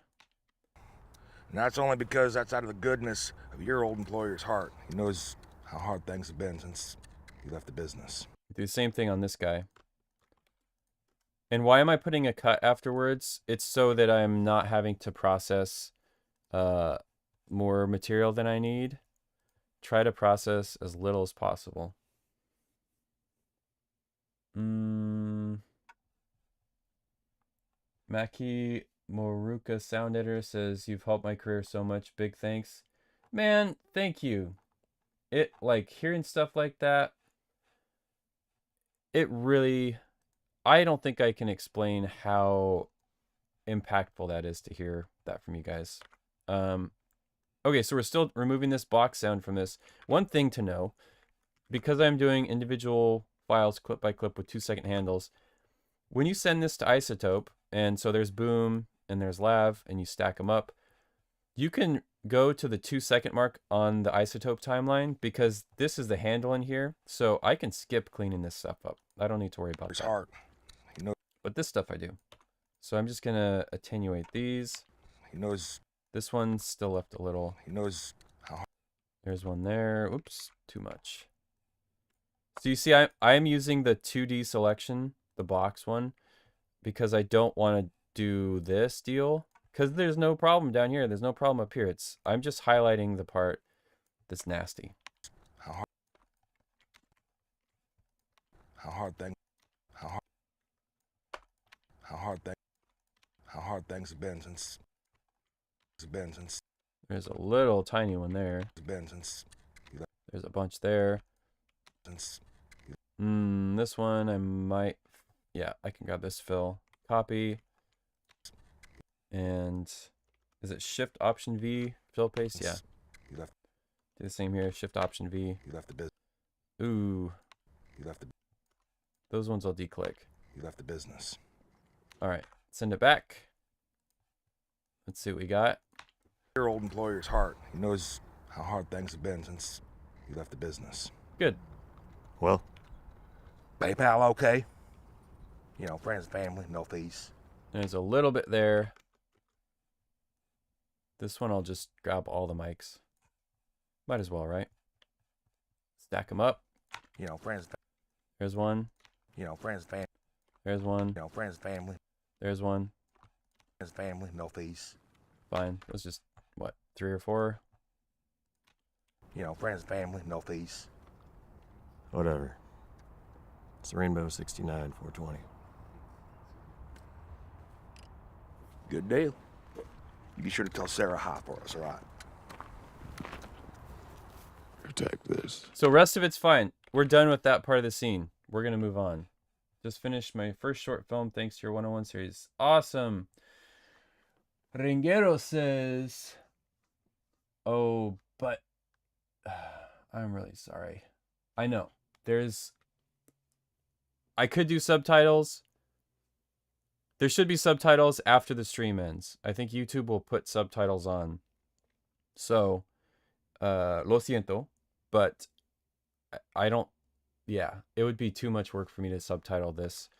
I mean, I guess maybe I could look into that, I guess. Okay. So, any other member questions or super chat questions? There's just some thank yous. So we're going to move on to the next scene. This is all good. Voiceover, we're not going to mess with right now. Let's see, it's 9:30. I mean, I'd like to get through this by like 10:30. That would be a 2-hour stream. But I don't know. We'll see. So let's just get into the scene.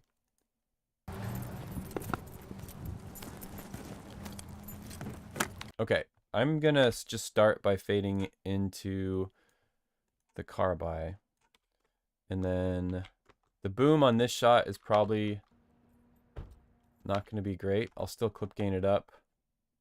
Maybe like 19 or so. Clip gain this one up. Hey, man. Hey. I remember from watching the scene before, I'm clip gaining the boom up 19 on all these other shots, by the way. That, let's just watch it from here and you'll hear. Hey, man. I'm gonna need that back. Man, deal is a deal. You hear me? Now get on. Okay, there's a lot of issues with this. Oh,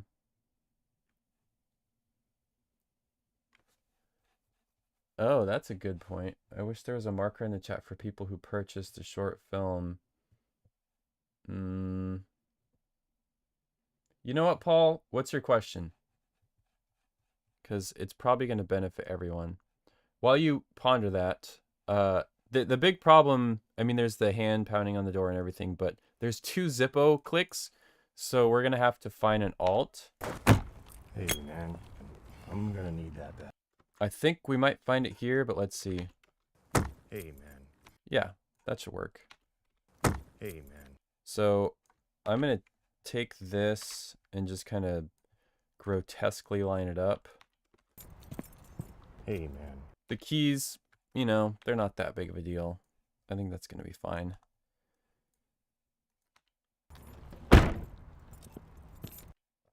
Maybe use that fill right there.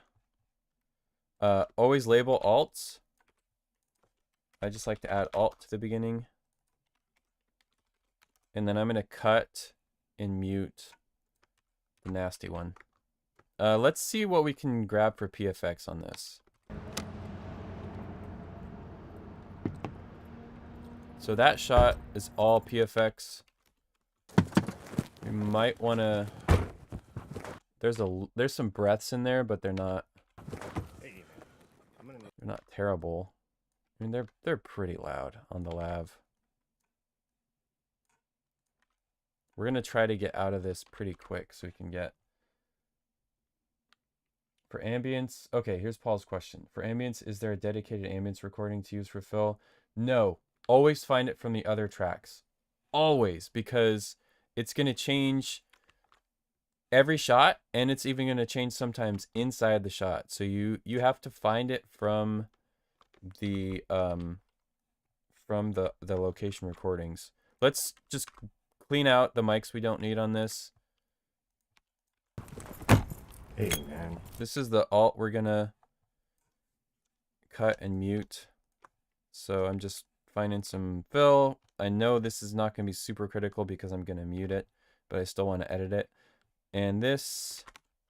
Hey, man. Hey, man.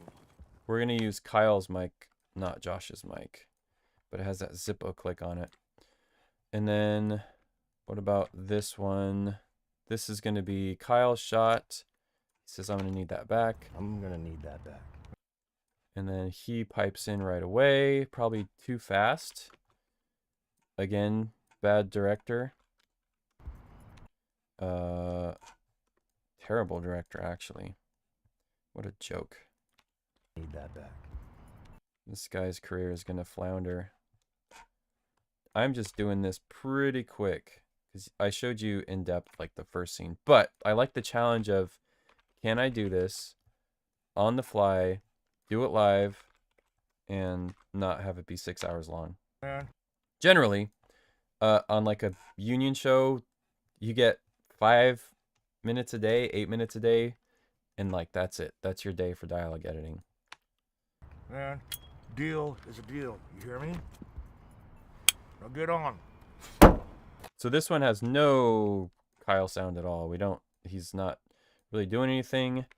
And then we probably want to fade into that. Okay, that was good. And then bad director again.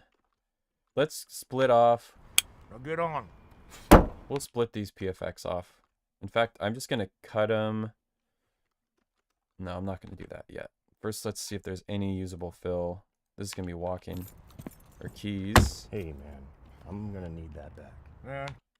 So we'll probably need to use Absentia. And I'm actually going to use it on both tracks because I want to fill, you know, the boom and the lav together. So Absentia DX, while this runs, I will check the chat again. Ivan says, I've improved a lot in my career as a sound editor. Thanks for your videos. Greetings from Bogota. See how I got the accent right? Colombia. And it's not Colombia, it's Colombia. Ivan, thank you for that. And let's see. This is still cooking. Let me check. This is, I mean, it's a good and a bad thing with Pro Tools taking a while. Hopefully this doesn't crash. There it goes. It kind of gives you mini breaks. DTW Productions. Man, I got to answer that one. Since I know them, Mr. Shep, 5 to 8 minutes a day.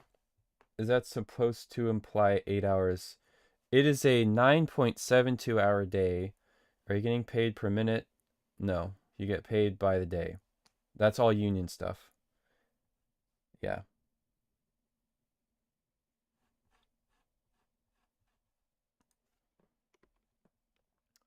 I guess I should answer questions from friends too. Dell says, how many editors usually on your union shows? Last union project I had, it was 1, and he needed to be done with a 45-minute episode in 2.5 days. 2.5 days for a 45-minute episode would be, what, like 15 minutes a day?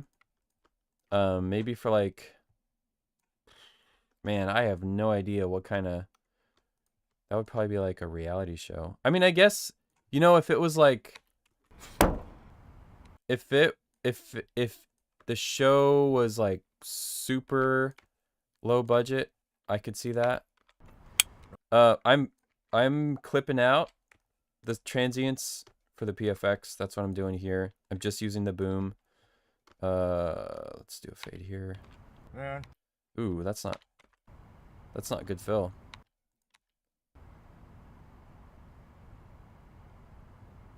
Man. Yeah.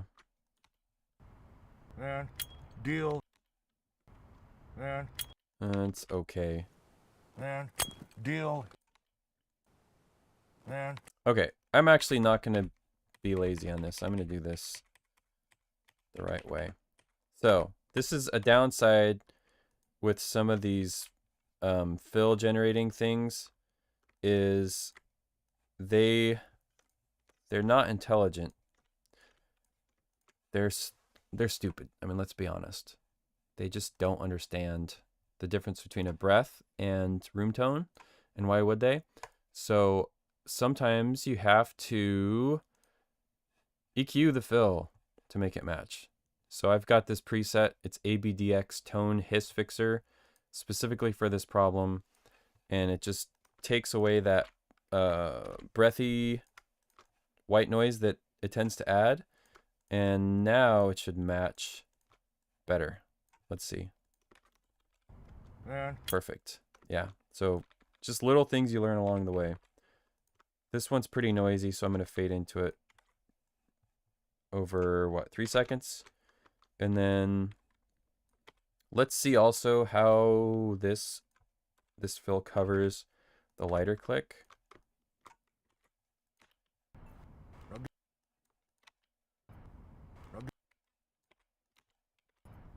Now get on. With a longer fade. Now get on. Sometimes you got to cut it real close. Now get on. Yeah, that's going to work. Now get Make that a longer fade too. Now get on. All right. And we got a lighter click, and we got Kyle pounding his hand on the door. Those can go to PFX. And then how do I want to get out of this? Probably this can be some sound effects and music, so we'll just gracefully fade out on this shot. Let the mixer decide.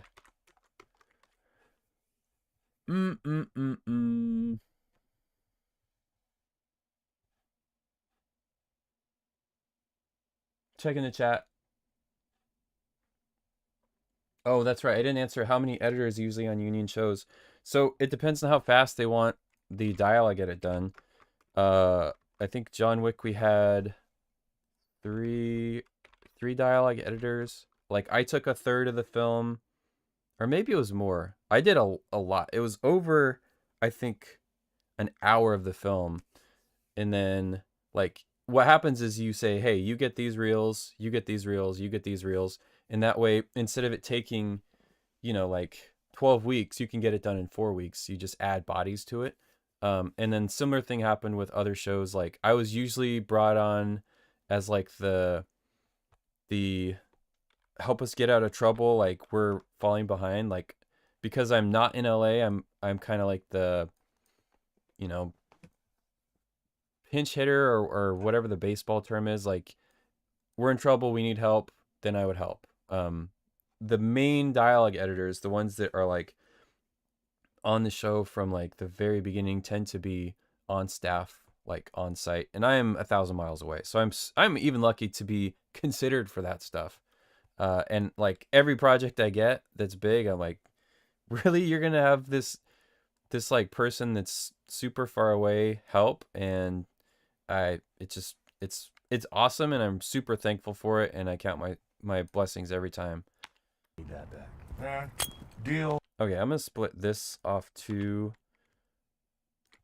I'll probably do a sound effect. Anyways, the total number of editors on a sound editors on a union feature would be generally like 20 or so. Yeah. Deal. Like the sound effects are even split. Like this person does cars, this person does punches, this person does sound design and backgrounds. Like you have a different person for each thing. Yeah. Deal. That's why I tell people like specialize. You don't want to tell people you do everything, even if you can. If you want to work on union shows, this is my lane. Yeah. Deal is a deal. Okay, that's all good. We got the PFX split off. Let's go ahead and copy this to our X tracks before we get too crazy with any processing. So that matches those. And now let's align it. Starting on the first boom. So individual files. I'm leaving this on the dialogue tracks for now. It's going to be super easy for the M&E to just put it on PFX tracks, but I want the dialogue stem to be pretty full and robust.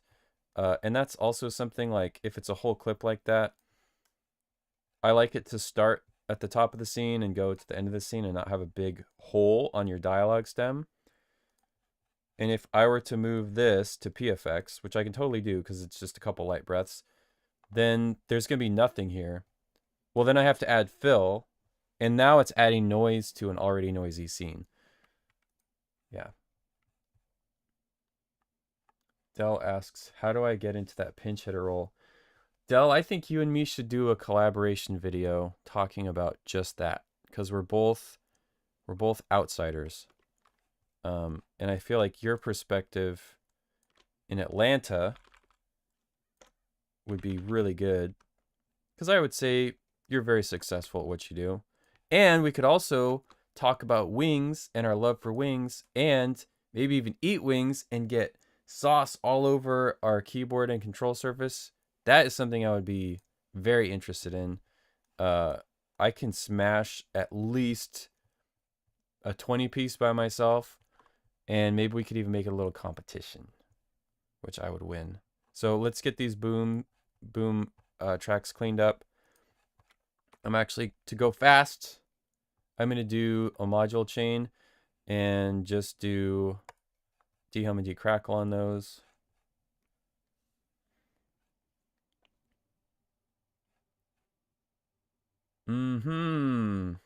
They'll might be accepting my wing challenge. I'm going to have to like fast for 3 days beforehand. And this whole desk is going to be covered with bones. Or I could just pitch them over my shoulder. Because we do not eat boneless wings, right, Del? I feel like that's just an affront to everything. Oh, shoot. No, no, no, don't render it again. My bad. I'm thinking about those wings. Okay, I'm going to do the same deal on these labs that I did on the last one, where I add a little bit of Akon and Young Jeezy on that, just because I'm using the labs in like a support role.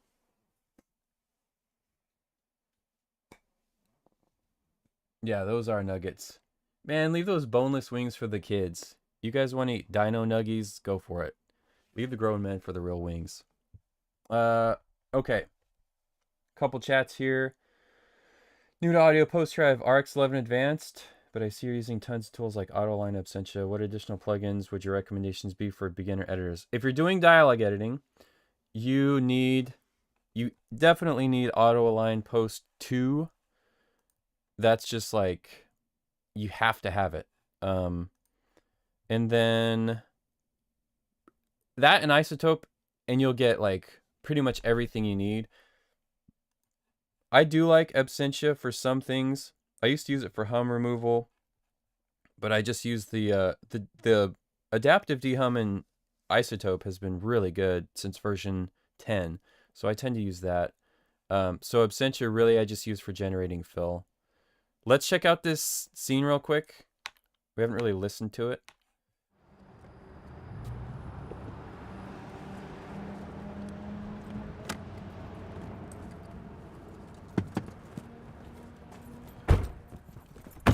Hey, man. I'm gonna need that back. I forgot to mute the alt. That's one problem. And then another problem is there's a little scuff. Let me take care of that scuff.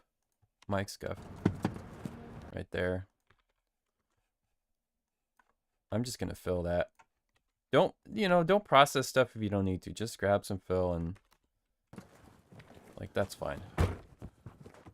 And then this hand hit here, we're gonna need to use that before we dip on over to the alt. So I could do this, or I could do this. I could put it on my PFX tracks, but then I have this problem with a little bit of a hole there. So let me see if I can do this. Nope, we can't do that. And we can't have that hey man there. We're in a little bit of a tight spot here. We'll just use some of that motion.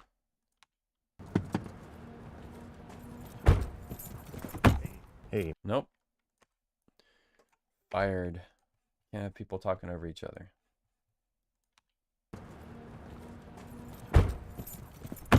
Hey, man. I'm gonna need that back. Man, deal is a deal. You hear me? Now get on.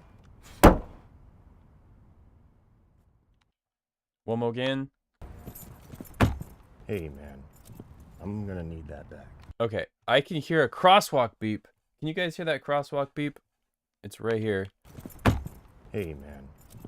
Boop. It's right after hey man. Hey man. Boop. So we're gonna get rid of that. I'll show you what it looks like. You can do the same thing for backup beeps. It is... Ooh, did I miss it? Ooh, it might not be in this track.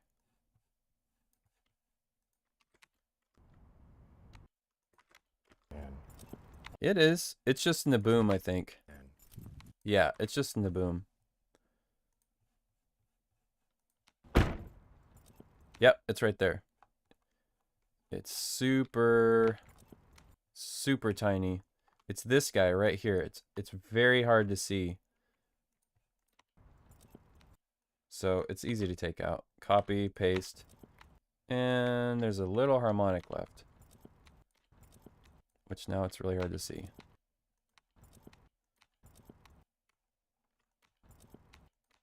Gosh. Nope, still there. Oh, it's not a harmonic. It's the fundamental. It's a lower one. It's right here at like 800 hertz. Okay, now it's gone. And you see, I'm not cleaning this dialogue or production sound up to where it's like squeaky clean. I am keeping all the key jangles, all the footsteps. Like it's all good stuff. Hey, man. This track here, that truck going by, that I would like to I want to keep it, but I want to get rid of the dialogue. How am I going to do that? Well, I'm glad you asked. We're going to send it to connect, and we're going to manually remove the dialogue from it. Right there. So I want to keep this pitchy stuff. Oh, there's a little piece of it left. So I'm copy paste. There's some right there. I'm only copying the fill that I need, and I'm only pasting it over the bad stuff. There's a little bit left there. And a little bit left there. But you see, I'm not copying this low stuff. I want to keep that in there. Okay, that's probably good enough. And now we're going to fade out of this pretty long. Hey, man. I'm gonna need that back.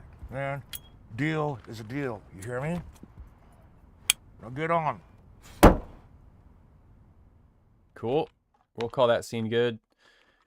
Let's move on.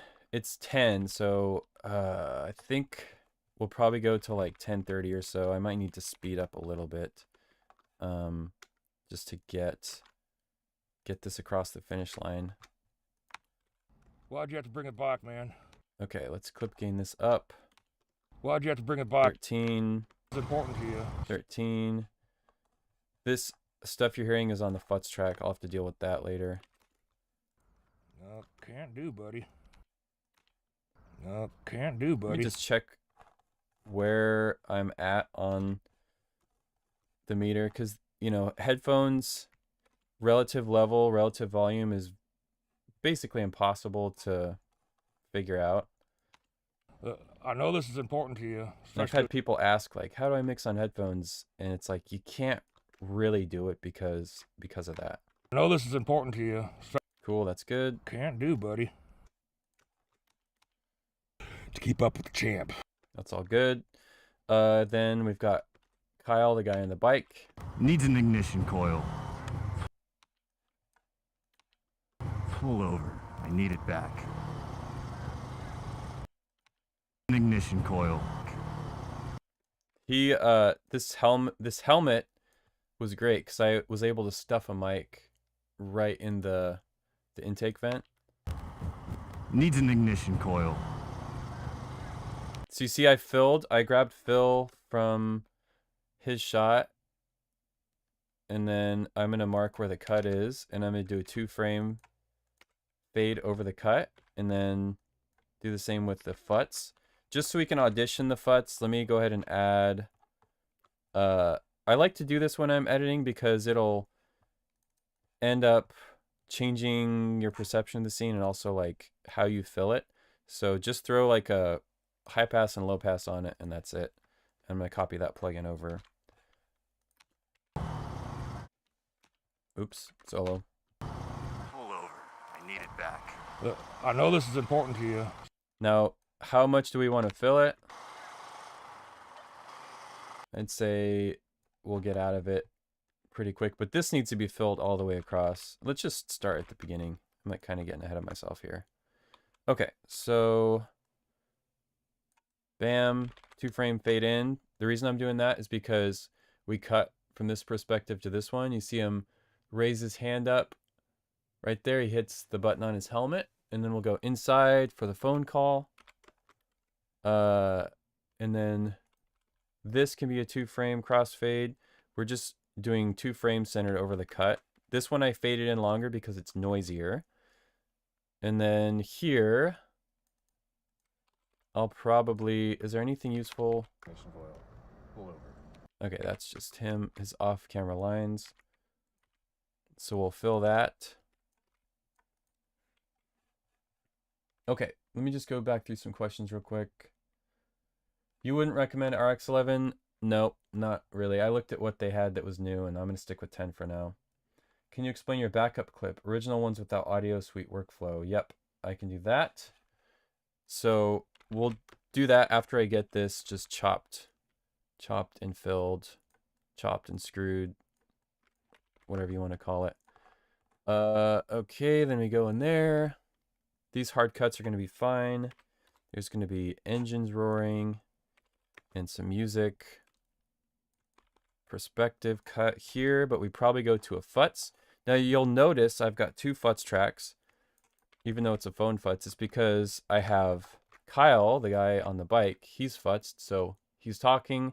It cuts to us hearing him on Josh's phone, and then we have the opposite as well. We have Josh talking, and then it cuts to Kyle hearing Josh in his helmet. So there'll be different futzes, but they will both be futzed.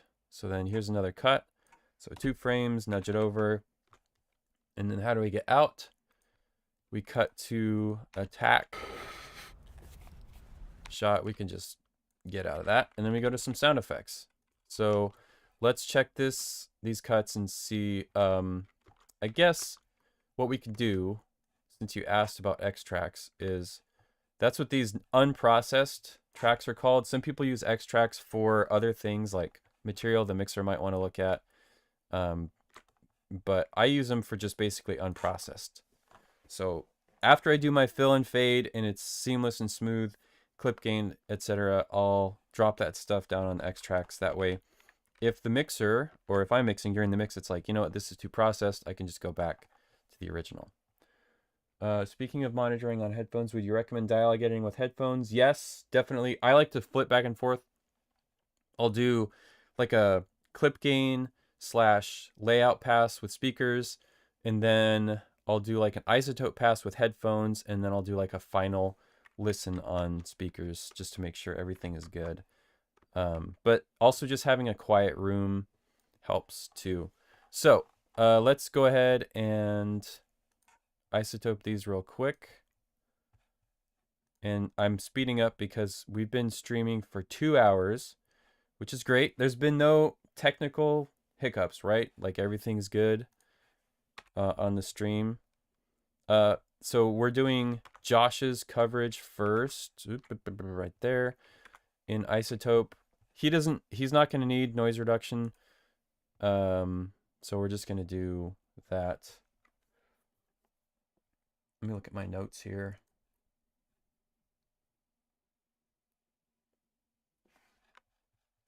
Send it back.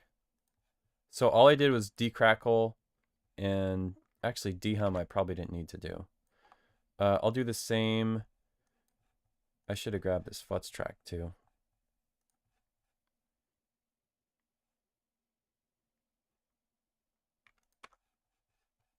So module chains are good for when you are like Sonic and you got to go fast. So for the bike stuff, the Kyle's dialogue recorded on the motorcycle, 2-wheeled vehicle, I'm going to use a little bit of Acon.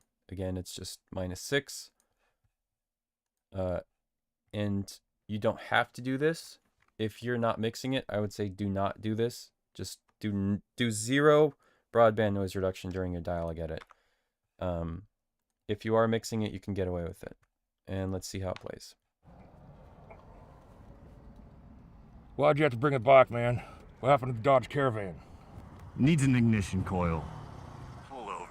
I need it back. Oh, it's a bad cut there. Got his voice off camera. I need it back. So let me fix that. I need it back. It's a couple ways you can go about this. Generally, finding some good fill is the best. Yeah, if any of that makes it into your edit, you're like instantly fired. Pull over. I need it back. I know this is important to you, especially with everything that happened with your dad and all. So give it back. Can't do, buddy. I hope your leg is healed up enough to keep up with the champ. Okay, there's a bunch of crackles and stuff in the Pull over. bike sound. Needs an ignition coil. And that's clipped a little bit. Let me turn this off. We don't need to look at that anymore. I mean, he was riding while we recorded, so it kind of makes sense. Needs Woo! I'm just going to declick all that stuff. Needs an ignition coil. That's a shift. That's Needs an ignition. declip. Threshold. I mean, it's all the way up to 0. So we're going to put the makeup gain down. And actually, once you start declipping stuff, you kind of need to process all of it, all the affected audio, so that it's consistent. So let me do this. Let me send this back. And then send that stuff there. Declip it all. And now I'm just going to go piece by piece and take out the clicks and stuff. Pull over. Okay, what about this one? I need it back. That, I can just declick all that. Here's some more clicks to take out. So give it back. I took out the B click, so we don't want to do that. So undo. So give it back. Give it back. Any consonants you don't want to declick. Pull over. I need it back. I need it back.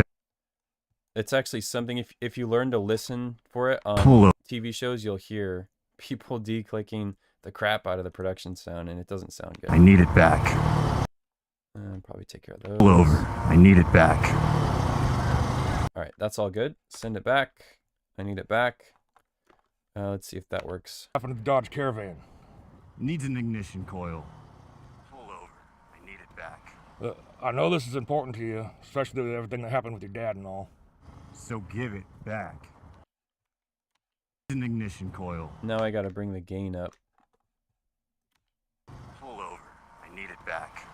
I know this is important to you, especially with everything that happened with your dad and all. So give it back. Can't do, buddy. I hope your leg is healed up enough.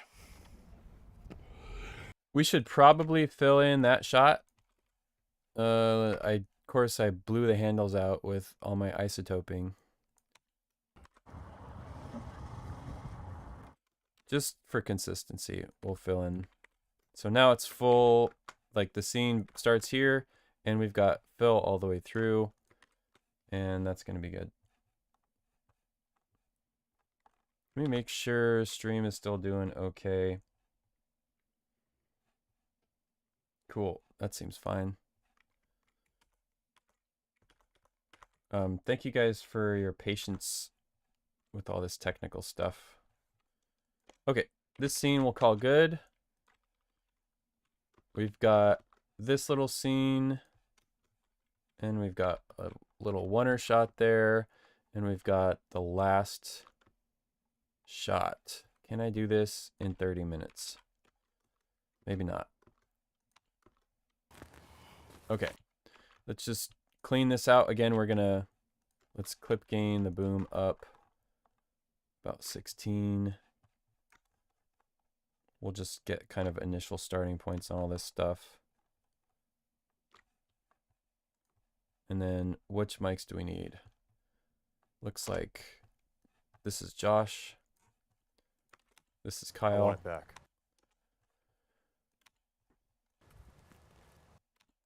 That's Kyle. We could probably save that for production effects. Put it down. 2-shot, we need both of them. I forgot to clip gain this boom up.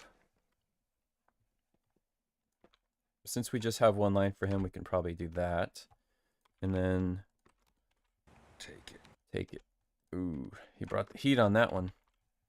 We're going to condense these down.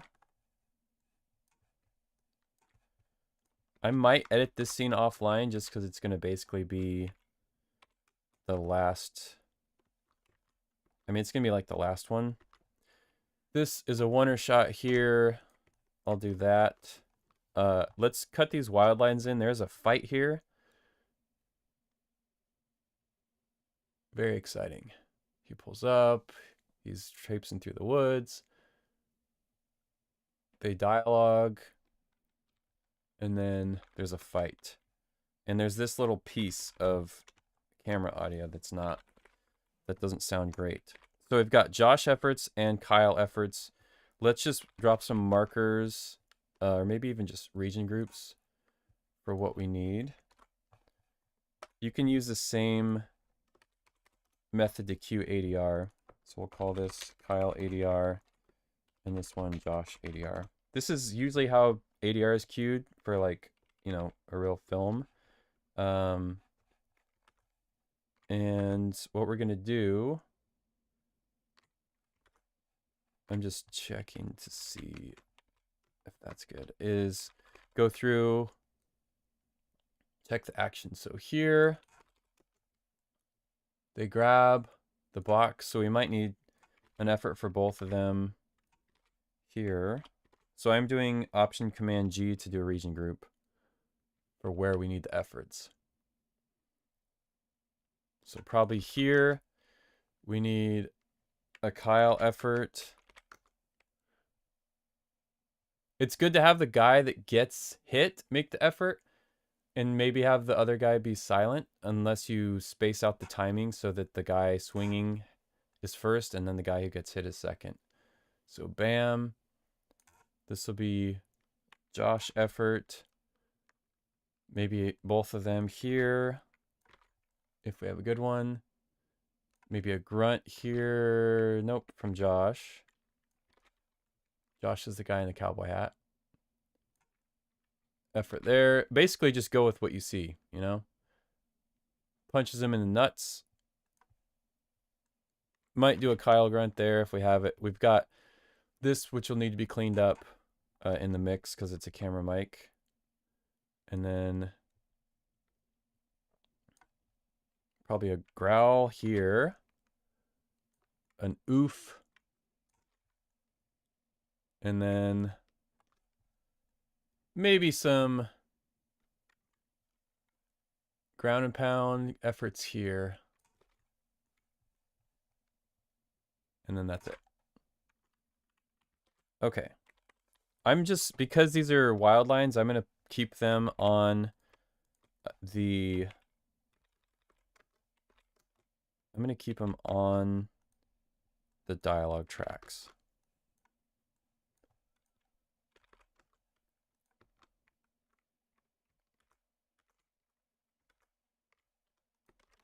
He's going to be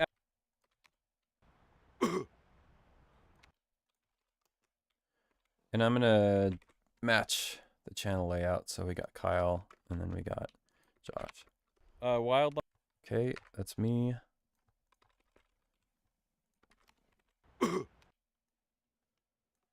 These are punch efforts.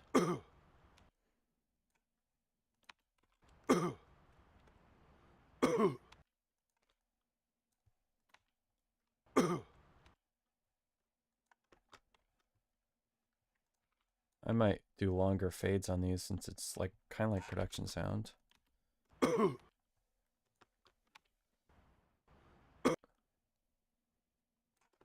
Let's see if he does some efforts. Yeah, there's a throw. That's an open mouth one.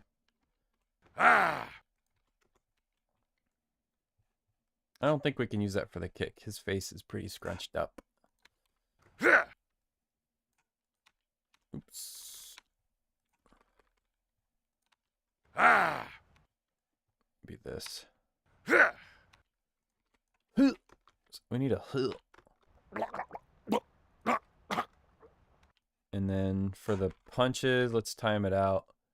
There's one. This is actually him punching my stomach as hard as he can with like me having a yoga mat, but yeah, I felt each one of these punches. I'm dropping markers so that I can line up where the efforts need to happen. There's another one. There's another one. And I think that's the last one. Yep, okay. So we'll get to the gurgles. Let's do the short ones first. This was recorded kind of by a waterfall, so I need to sort of treat this like production sound with fill. Let's save that one for the last. Gurgle. Is there one last thing here? Ooh, that's a good ooh. I think. Ooh, uh-oh. Uh-oh. Pro Tools is starting to act up. Please don't crash. Oh, I don't remember the last time I saved either.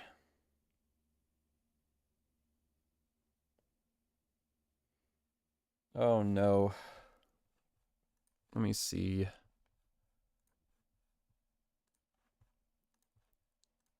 I saved it at 10:11. Please don't crash. Session file backups. Okay.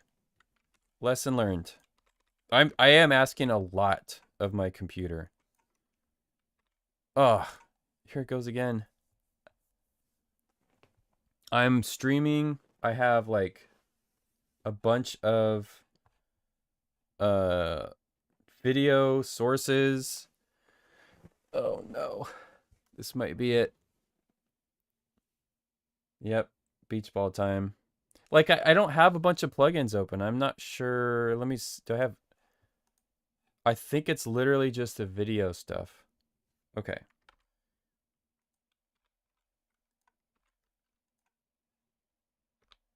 I just want to listen to this.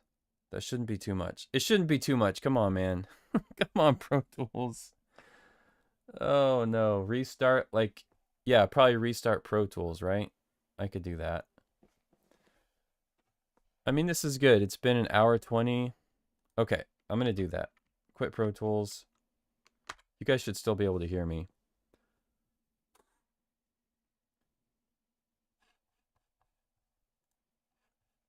Okay, we're coming up on the hour 20 mark.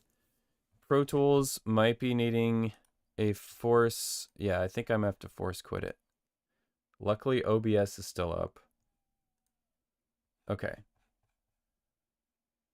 Like, it doesn't make sense. I'm just moving around.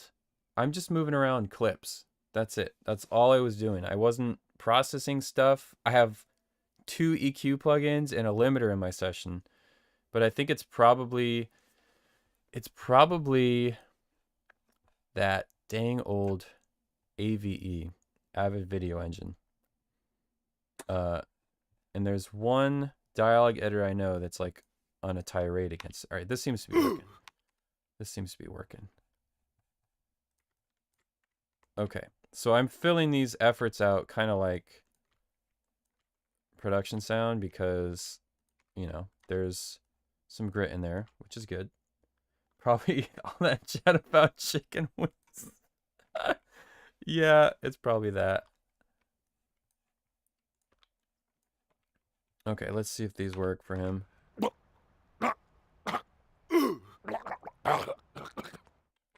It's fine. Okay. Let's do some efforts for Kyle. Oh, why do I have these here? Oh yeah, for the throw. Yeah. Do I have another one? We didn't have like a hoot for him, I don't think. It probably doesn't matter. Okay, Kyle efforts. Oh, that's a good. You need a new MacBook Pro. Well, funny thing you should say that because I do have a shiny new MacBook Pro. Spared no expense. And I don't use it. That's the funny thing. Like, I've used it on one trip to LA, and then it's basically just an email checker other than that. So this computer is pretty old. Oh, yeah, my bad. Thank you, Tom.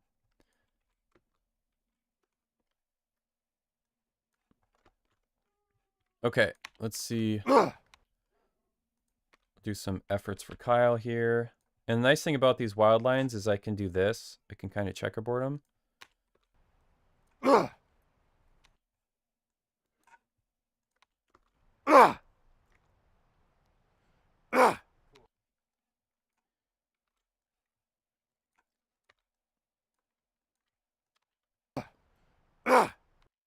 After the punch.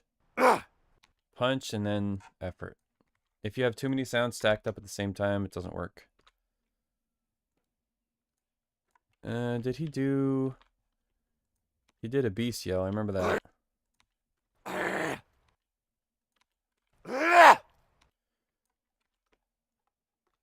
Maybe we'll use this one for the throw.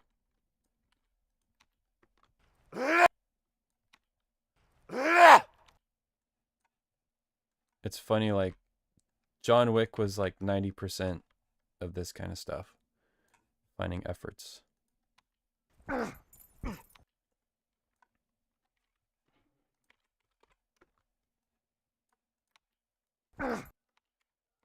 That's fine. I will need to fill that out. Just so that there's no, like, gap, you know?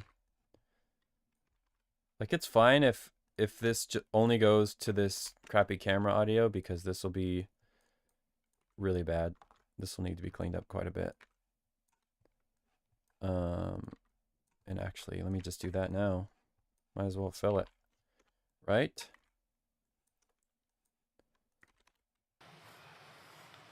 And action.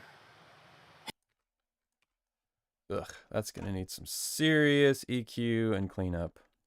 All right, and then we just get into ground and pound.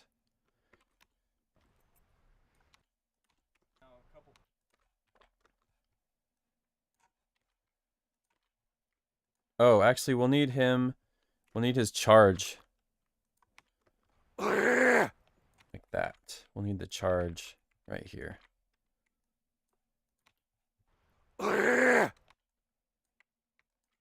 Let's see if we got any chats I can answer.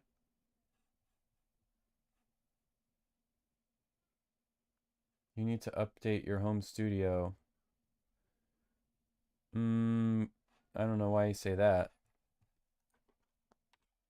Then if I went to another studio, that'd be a huge mess. I'm just lining up these punch efforts. He kind of did them like where they need to go. That's probably fine. And now can you get...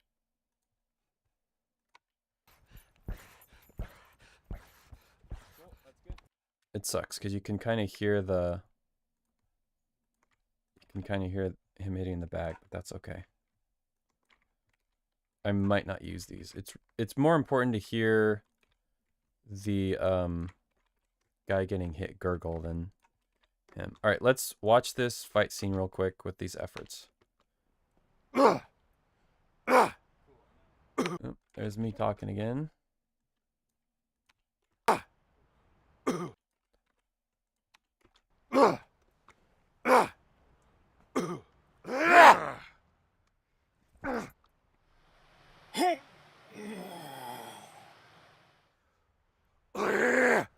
Let's do the growl on the shot of him.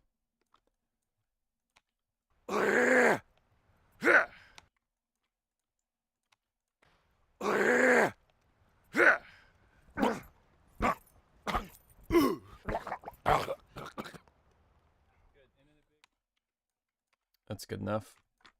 You just do a quick ambience generation on this. I need to do it on this one too, actually. So we get like a 5-10 second fade on it.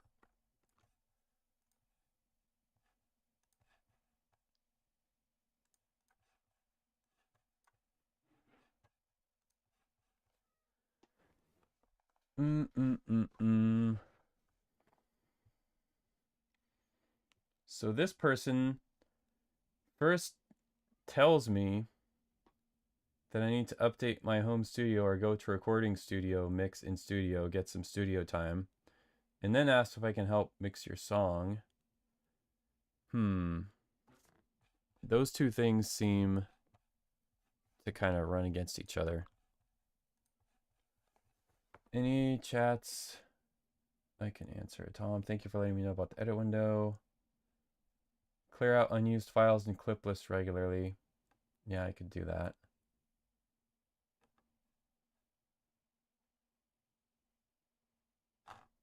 Okay, this fill has been generated.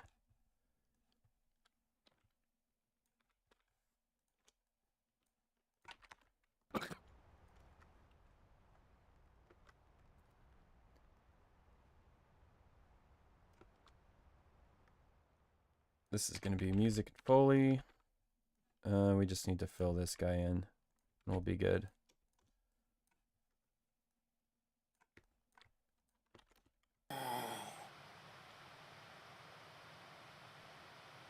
Super, like the noisier a clip is, the longer you've got to fade it.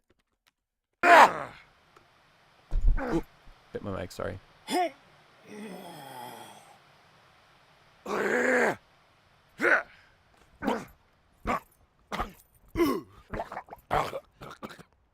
Alright, that's all fine. Are you using closed back headphones? Yep, I am. There's one more, there's a oneer shot here. Let's just go ahead and do this real quick. We need it. There's the reveal. These guys are fighting over a donut. Yeah, that's right. I went there. Okay, this, I remember this. We've got his voiceover. We should probably fill this. So I'm gonna bridge these by really dragging this out as far as I can. I might even loop that just so we're never left with like nothing. And I can decide during the mix if I want to completely dip to silence for this. Let's go ahead and generate some fill with this one. That's probably going to be the last clip. Man, this is good because I gotta go pee really bad. So any members or anybody who wants to who ate the prop? Any members or anybody who wants a question answered, pipe in now because we're almost done.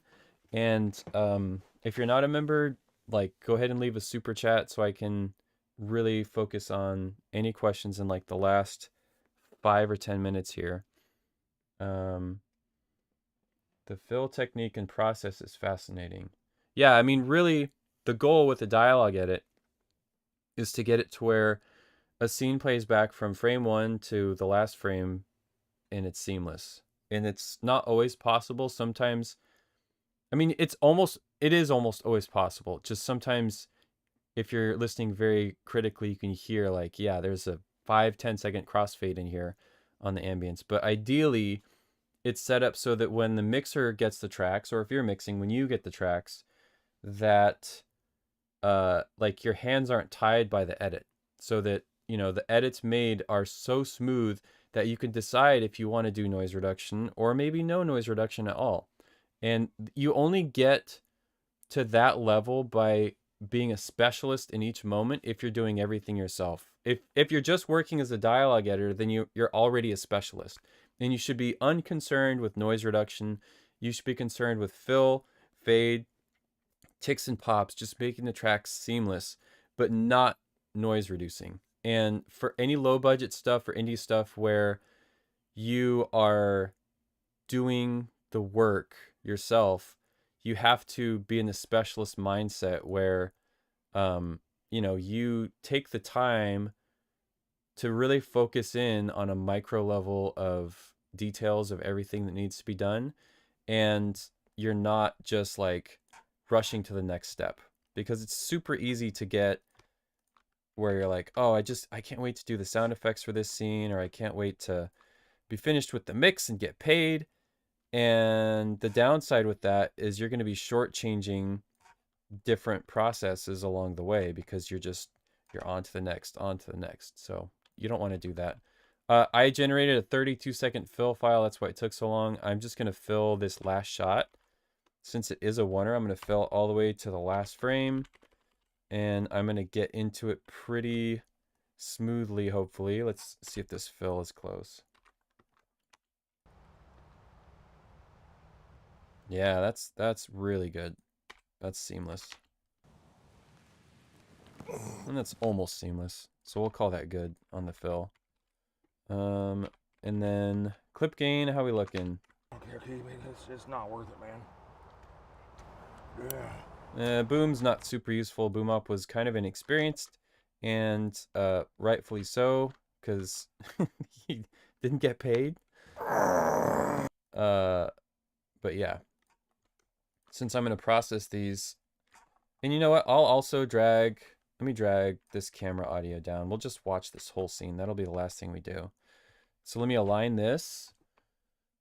Auto align post. Gosh, I am really starting to do the pee-pee dance now. Dialogue 1. And individual clip by clip, render it. That's good. Let's go ahead and isotope.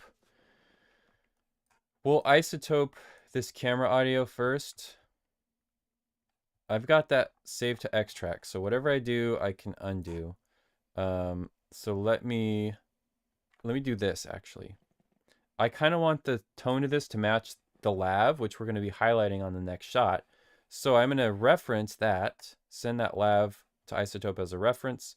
And now I'm going to send this camera audio as what I actually want to process. So here's the lav. I'm going to go to EQ match, learn. Then I'm going to close it. Then I'm going to stack the camera audio and hit render. And I'm also going to take some of the, I'm going to do decrackle just to get rid of any of the little spikes on the top. And then I'm going to do extract at -8. Is probably about right. Send it back, render that. I'm doing this like super fast so that we can get through this and get you guys on your way. Let's do a module chain for this. This is the boom. So we're going to use a little bit of denoise. I generally don't like denoising the boom, but because there's a waterfall right there, you know, it's good. I'm loving every minute, but not sure how much longer I can hold it. That's how I feel too. Go potty, man. You're going to use the potty word for me like I'm a 5-year-old. That's fine. Okay, what else? Can you do a stream on mixing? Are you doing this again soon? Can we hear the full screen version at the end, please, if there's time? Yeah, of course. I mean, this is gonna be a like probably 6-week course. So we're just starting on the production sound like cleanup. We're gonna get to do all kinds of fun sound effects editing, and we'll mix this in 5.1. So all that is going to happen. D-Russell, I'm actually going to use a tiny bit of it, 1.2. Let me bring that up again. Reduction strength 1.2, image preservation 33, advanced joint channel. So this module chain is now working pretty hard. D-Hum, D-Crackle, D-Russell, and a little bit of the Acon. Okay, what else? Seba says thank you. Many thanks for the session. You're welcome. Go pee soon. I will. I can hold it. I'm like a reverse camel. Like I can hold my pee for a long time. Unlike my kids, it's like every road trip we go on, 20 minutes out the door, I gotta go potty. But you know, we got like 4 minutes. So I'm gonna process this and then we'll watch this. We'll probably watch this last scene. We've already watched the other scene. I need to go edit the one scene I skipped. It's a short scene, but I really want you guys to hear this. Okay, so let's just watch it from here. Let's do full screen. We might as well.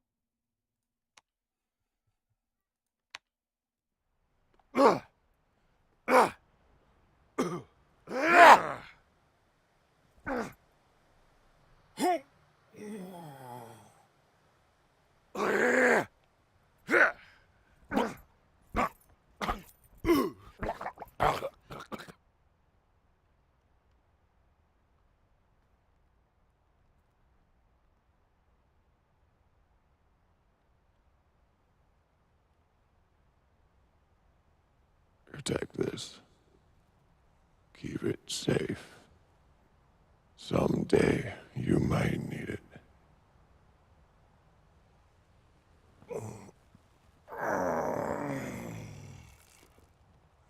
Good stuff. Good stuff, man.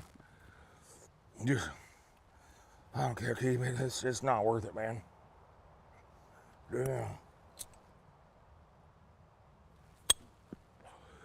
You know, you could sure fight, but I'm over here still waiting for my refund.